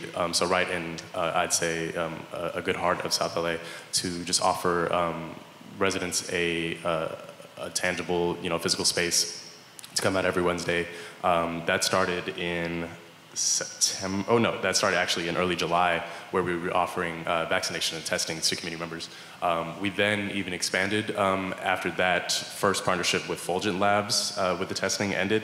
We then expanded to offer more resources to community members, and not just only vaccination and testing, but also resources with El Nido Family Centers and Children Collective Incorporated to provide residents and community members with resources for healthcare, child services, sexual health services, to provide just a more well-rounded kind of opportunity to the community to not only just have vaccinated testing, which was still available every Wednesday, but anything else like we were seeing that was coming from the community-wide assessment that folks are going through that isn't exactly directly related to COVID, but is a impact due to the pandemic.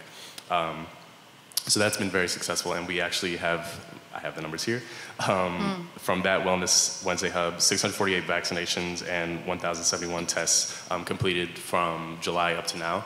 And we're continuing just to do that every Wednesday. We've even opened up to get vaccinated and tested Monday through Thursday. So we offer the resources every Wednesday, but now Monday through Thursday, we also offer the testing and vaccination to give more time for folks to just come get a quick test or to get vaccinated if they, would like to. So that's been just a real kind of important part of how we are recovering now at the local level for South LA.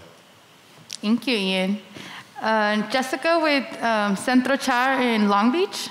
Thank you, Deanna. I just want to echo what the previous panelists said, the first panel and the second panel. I mean, it's so great to be among so many geniuses here in the room. And again, thank you to CCF and Deanna and Natalie for keeping us grounded in the CCHP project. So we truly appreciate that. Jessica Quintana, Executive Director of Centro Cha for the City of Long Beach. I have the honor and pleasure to oversee one of the largest Latino serving agencies in the City of Long Beach. Our mission is to improve the quality of life programs and resources through data, through community advocacy and policy. The organization currently operates an immigrant integration program with legal services. We are a Board of Immigration's Appeals agency, helping over thousands of folks with their citizenship, with DACA, doing consultations, advocacy within our community. We also are a leader and provider in workforce development and job training, serving special populations of English language learners and also the reentry population.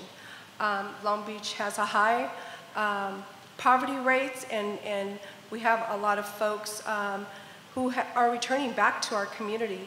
We learned as an organization early on, we underwent a strategic plan in early 2000 because of all the violence that came out through our communities in the late 1990s, and really needed to have a strategic plan as to where we were going as an organization. We've seen violence, we've seen high rates of incarceration, we've seen no services for folks to able to obtain their immigration status.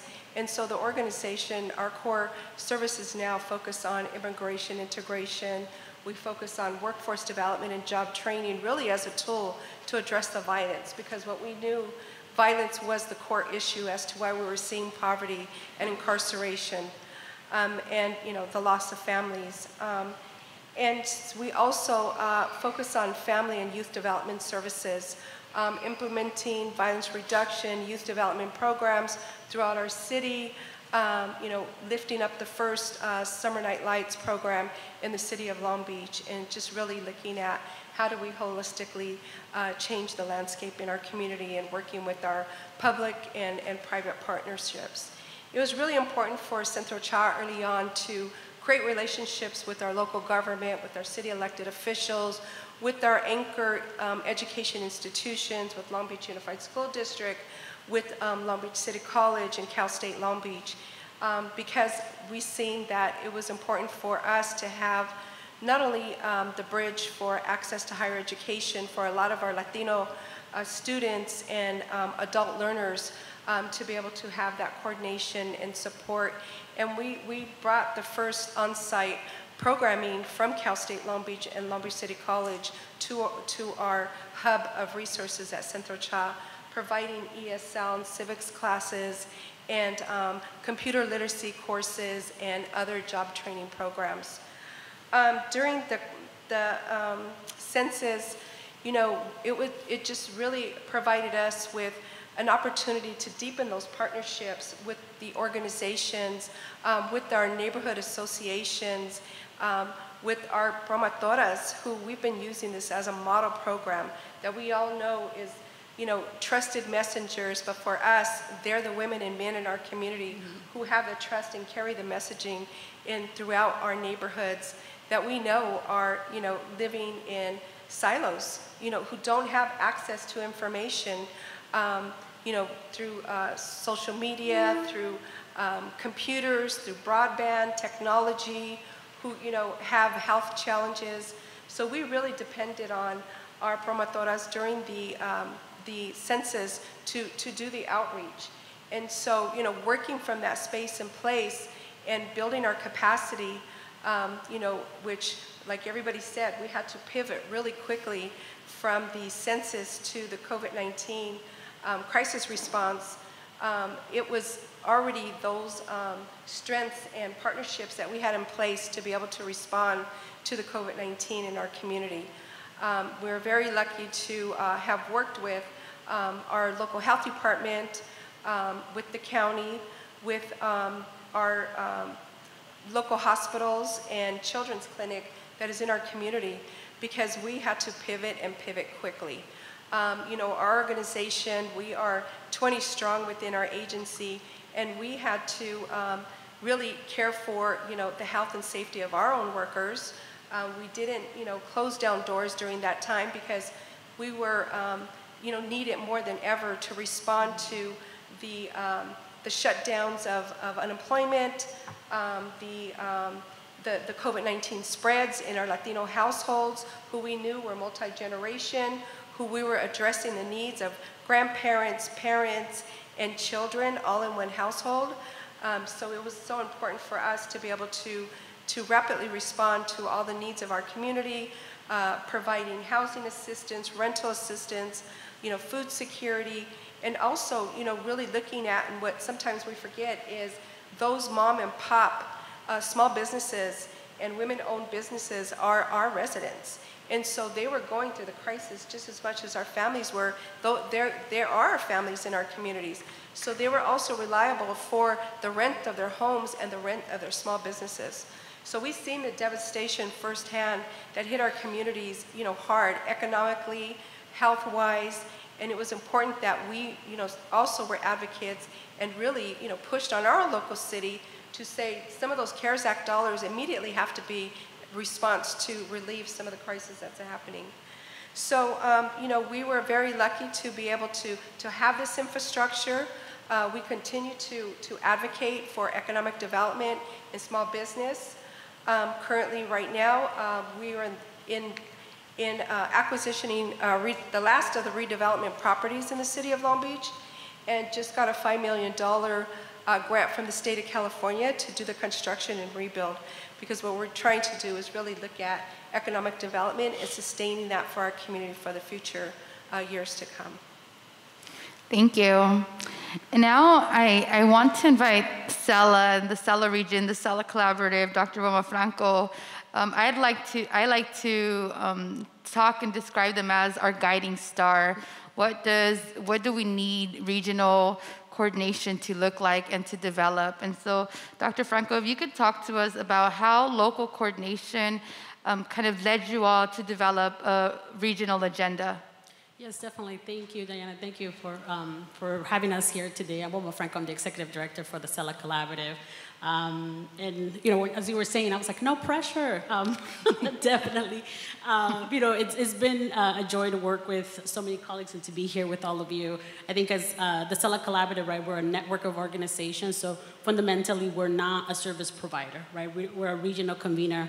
Our work really focuses on 3 areas: increasing civic engagement, supporting the nonprofit capacity in the Southeast region, right? Similar to what David mentioned in the previous panel.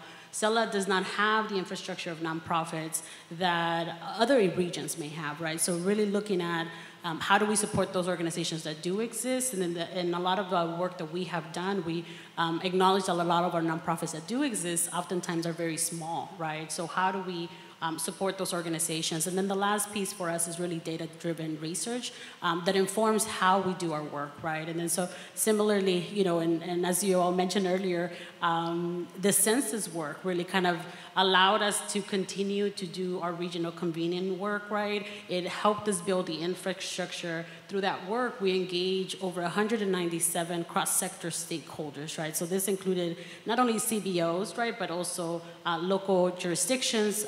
When we describe CELA, we define it as 8 cities and 2 unincorporated areas, right? So, you know, I share the sentiment of David. You know, this is 8 different cities, 8 different jurisdictions, right? City councils, city managers that you're engaging with.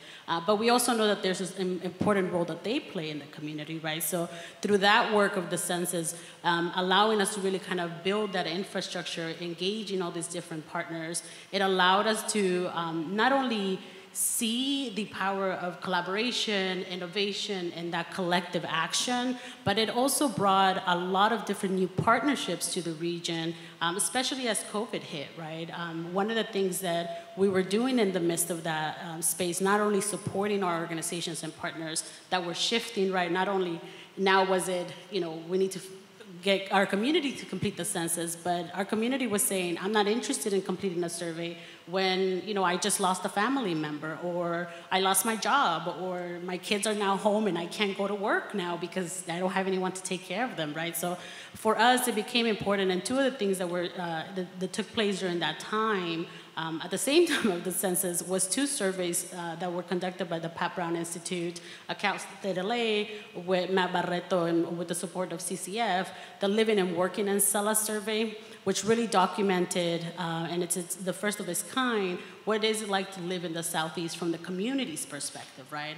But as we released that report, COVID was already, you know, impacting our communities, right? So the second survey was really documenting the COVID-19 impact in the Southeast, and that really allowed us to have, look at the magnitude of what the impact was, right? As we all shared, we all experienced and we were hearing from community what it was like for them, the resources that they needed, but this survey really gave us the data, right, to be able to put, you know, this into context for a lot of folks, and some of this feedback that we received, you know, from the living and working in CELA prior to COVID, our community was saying in the last 5 years, we've seen progress, right?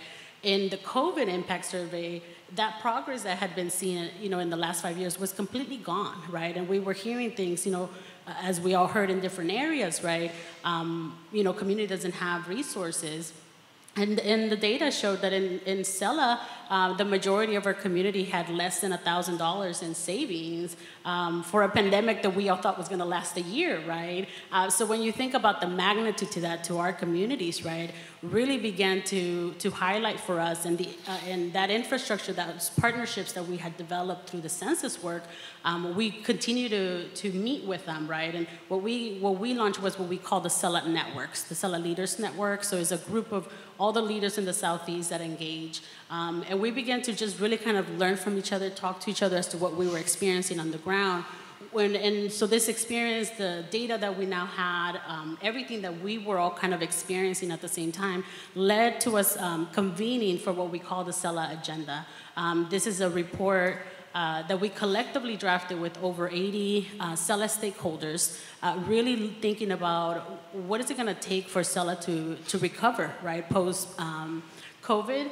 But part of the challenge for the Southeast was also that even prior to COVID, the SELA has been, underrepresented, under-resourced for many, many years, right? So the disadvantage that we were at, really, it wasn't just, COVID magnified all the challenges that our community was experiencing. So it was not just about COVID. Like, how do we address all these other issues? As David said, water issues don't stop, at the city lines, right? And then so, and really approaching this from a regional perspective. How do we not support just one community, one city, but this entire region that we define as SELA, right? And then so that led to the creation of the SELA agenda.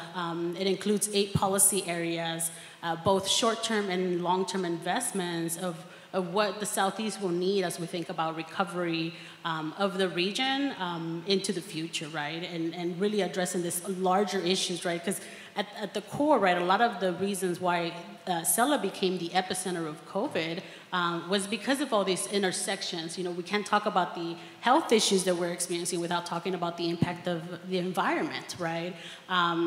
Income, right?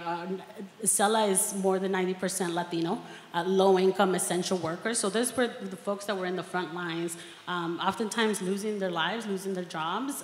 There's massive impacts to this community, right? So I think for us, being able to see the power of not only bringing it, together, stakeholders like our nonprofit leaders, but also civic leaders, agencies, different organizations, allowed us to bring all of this resource together, and with the support of, CCF, really launched this agenda that speaks to what we'll need as we move into the future, and also acknowledging in the document that we, as a collaborative, do not believe that there's one organization or one individual that's going to address this larger social issues, right? That it's really going to take us all coming together, leveraging resources, experience, expertise, being innovative the way that we, saw in the census, right? To really drive this long-lasting changes in our community. So I'm excited for the future. And one thing I did want to share was when we launched this agenda, I think it was March 1st, we publicly released via Zoom. And on March 5th, we received the call from CalOS and FEMA and became the lead on COVID vaccine for the region, for SELA. And that was a massive undertaking.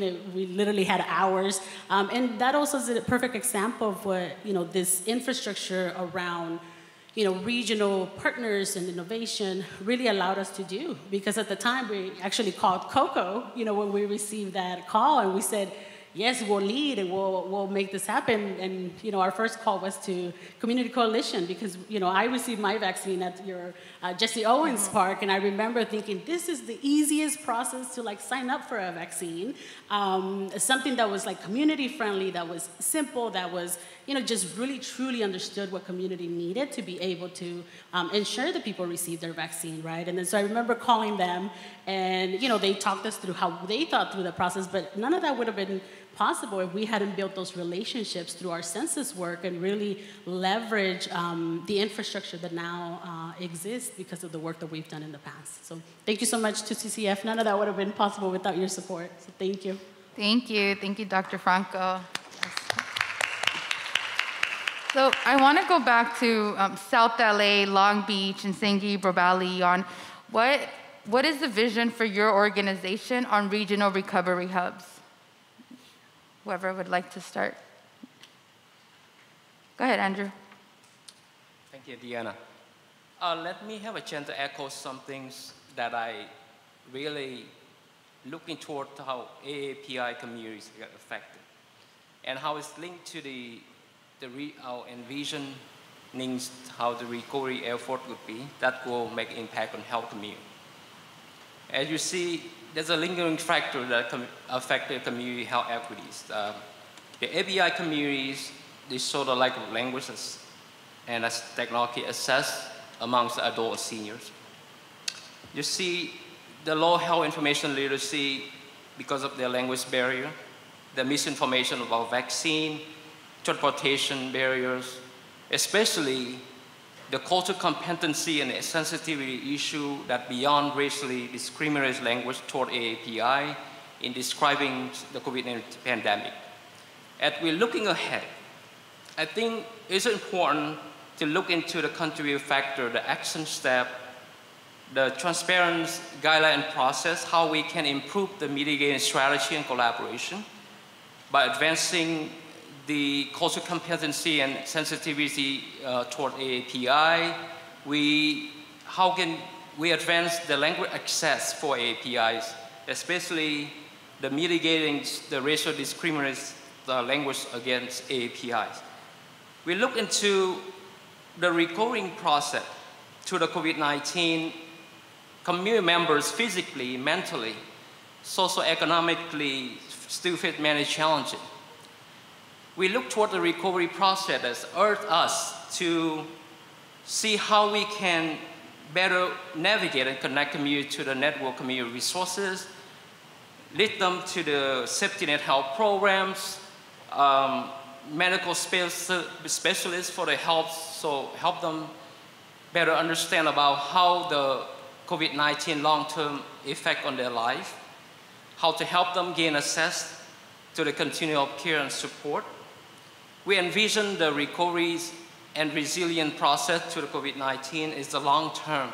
It took us to look beyond just the present day's reactive strategy in order to achieve a lasting impact. We think it's imperative to sustain our collaborative effort to address the systemic and policy change, to the circumstances to allow us to understand why those communities be at risk in the first place. Through the recovery process, we continue our commitment to build coalition partnership. We value the collaborative efforts across all the department organizations. Our vision is we continue our work in synchronize with all the philanthropies, priority, the government agency, especially the regional recovery need and demands. That will help us to pivot us to look toward the betterments of how we can reach to the health equities, how we can have more social economic justice, especially bring back the community life and well-being.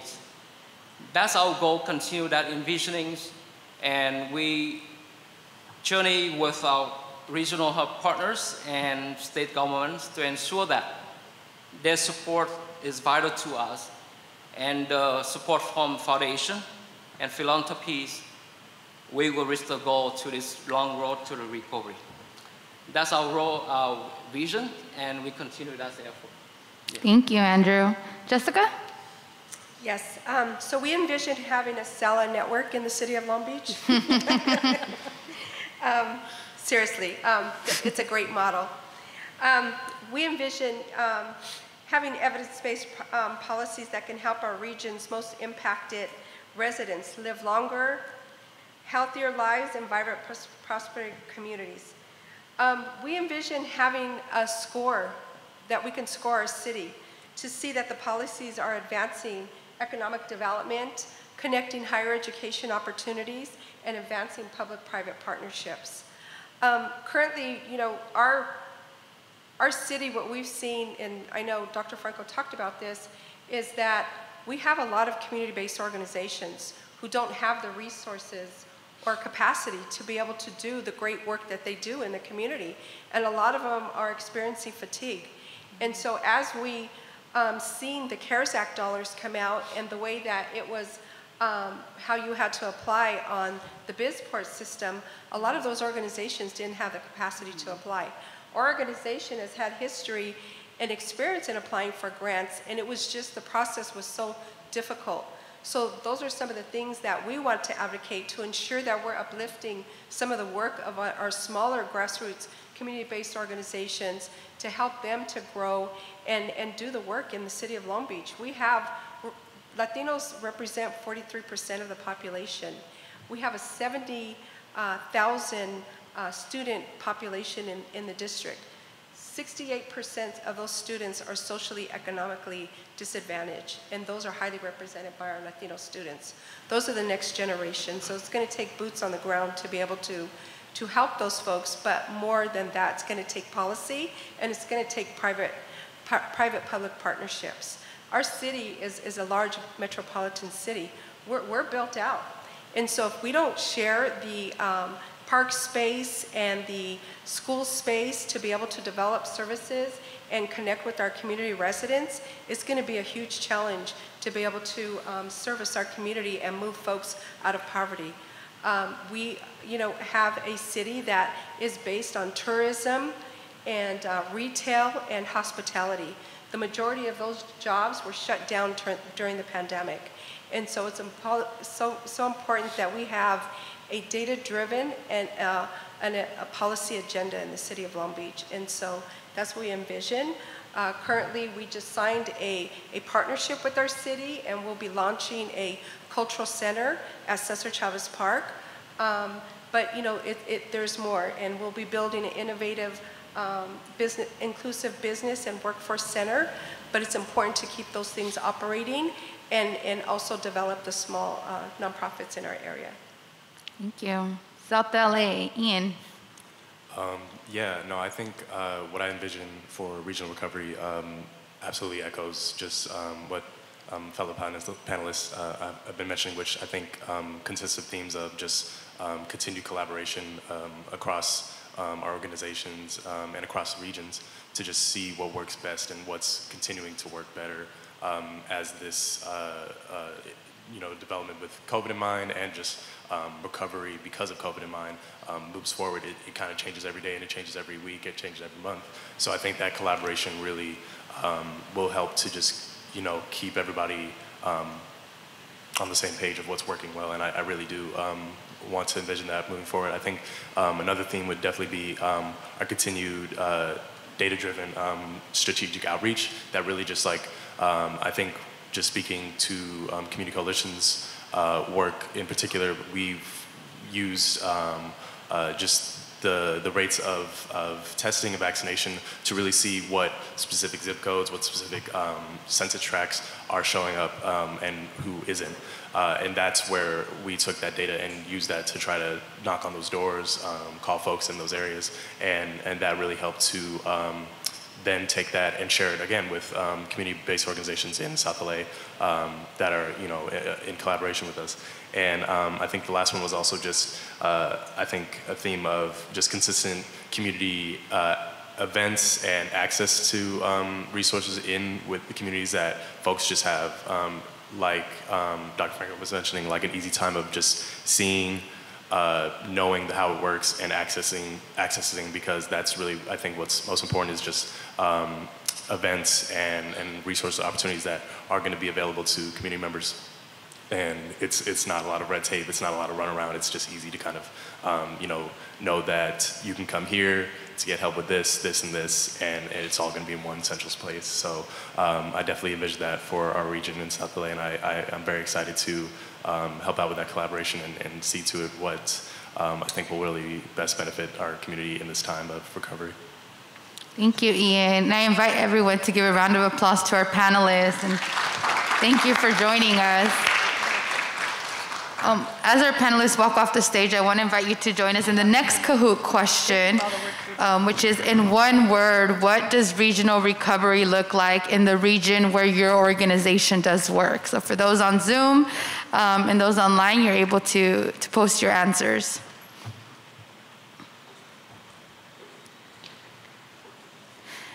And while we wait for those answers, I'm going to bring up Efrain again, because I think an important next step on the conversations we had today on continuing the infrastructure that's been helping us get through so many campaigns, the part that we need to talk about is continuing the financial support to help us continue these campaigns and continue the infrastructure. So I see the words up there. What does recovery look like in your region? It means equity, it means services, it means housed and insured, it means work readiness, it means community. So thank you all so much. And I'm going to hand it over to Efrain to talk about CCF's commitment to regional recovery hubs. Thank you, Diana.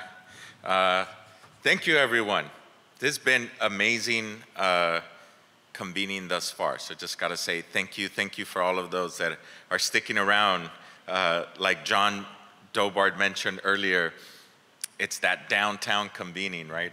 I come from Pomona, or if you're coming from SGV, it's long commute, so we appreciate you all. It was a long campaign, so I guess a long convening is commensurate.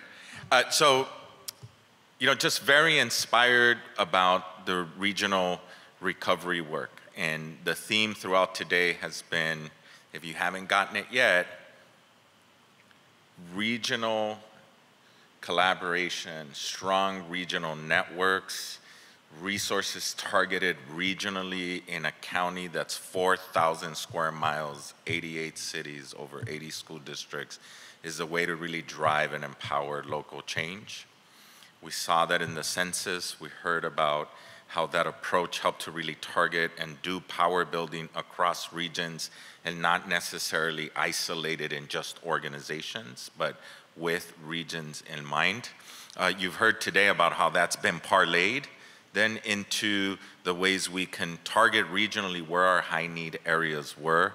We've seen the research and know that while LA County is vast and very rich in diversity, we can't really claim an equitable region or an equitable and fully participatory democracy when we have potentially millions of people living in these civic and service deserts.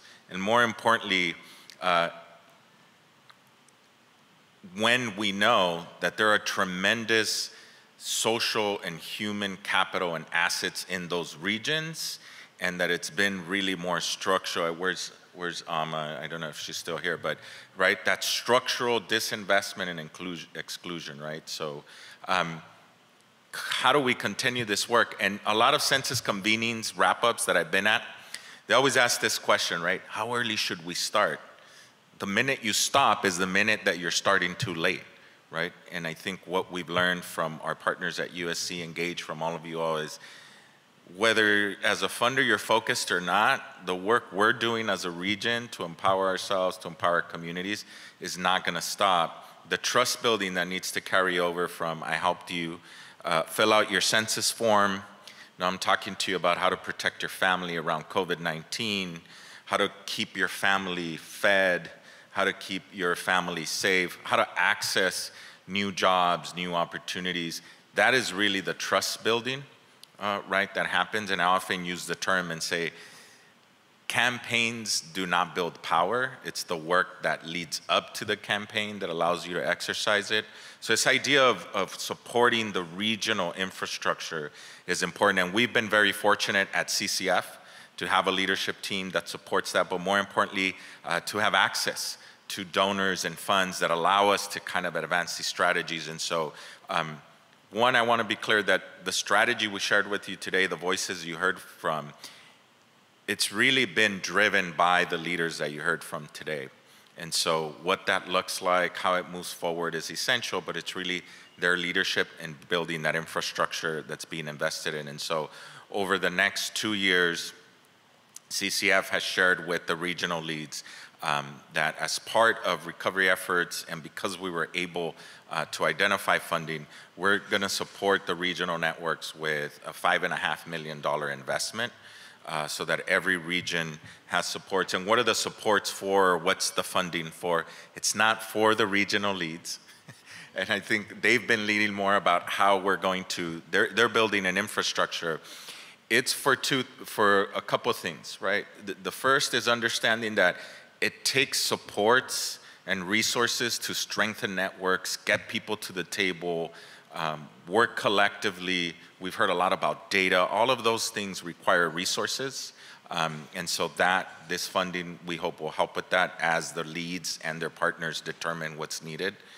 And then the other is, you heard today all about the vaccine work. You heard today about all of the other great work that this infrastructure across the regions has helped to support. A lot of this has been done by taking on public dollars, helping the state, helping the county, and while it sounds like a lot of money being invested, the reality is that public dollars do not build capacity, they do not build resiliency, they do not foster innovation, they provide services. And so we hope that this funding available per region will be able to provide that flexible core operating support to organizations to be able to make sure they're strengthening themselves as they shoulder more public dollars, that they're being able to innovate as their region's needs shift and change. And so it's very important. This is not enough funding. So I think that our goal is working together with all of you, just like we did with Census, is engage our philanthropic sector to say, we're holding government accountable, we're putting our communities first and building the trust that's needed to recover and be more resilient, but the flexible core operating resources will be essential for us to sustain our work, to grow, and to do what we need to do. So it's a small drop, but we hope, like as John Dobard mentioned earlier, that the early catalytic investment will help all of us together build more partnerships with philanthropy. And so we're excited about the work.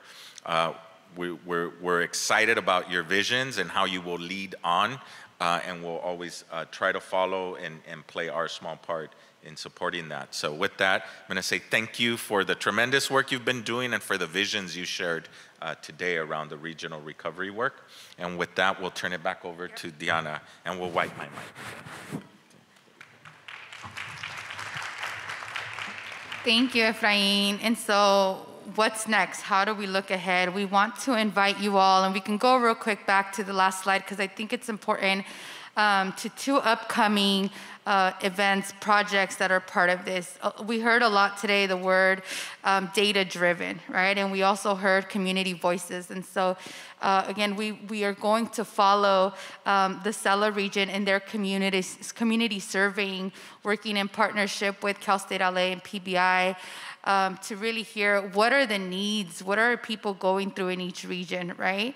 And so we invite all of your organizations to be part of developing the survey. What questions do we need to ask in the San Fernando Valley? What questions do we need to ask in Pomona? What questions do we need to ask in Palmdale? And so that will start, those conversations will start early next year. And then we are officially also starting our regional recovery pandemic hub meetings. So each of these regional leads will start hosting meetings in their region. So if you all have staff, membership base that wants to be part of recovery efforts in one of these 6 regions, we will be sending a follow-up email for you all to be able to plug in and connect to these regional leads. What we're asking you all to do today is to uplift the work, celebrate the work. The We Count LA report is on CCF, is social media accounts. It's on Twitter. So if you can reshare it, again, share what your organization did for the We Count LA campaign. Make sure we tag those elected officials, the foundations, anybody that needs to know the work that was done and how important and the value it brought to your region. And also connect. The regional leads are here. They'll stick around for a little bit. So introduce yourself, your organization, let them know you want to be involved. So much awaits in 2022, and we know we have to do it all together, right? And so we want to thank everyone for joining us. Thank you, the people online, for Zooming in and staying with us. We want to thank the event staff, catering, IT, sound, security. So just a round of applause for all of the people that did the behind the scenes work to make this event so beautiful. And then before we close out, again, because this is a celebration, I want to make sure we appreciate you feel appreciated. I'm going to close out with the people online, so thank you all so much.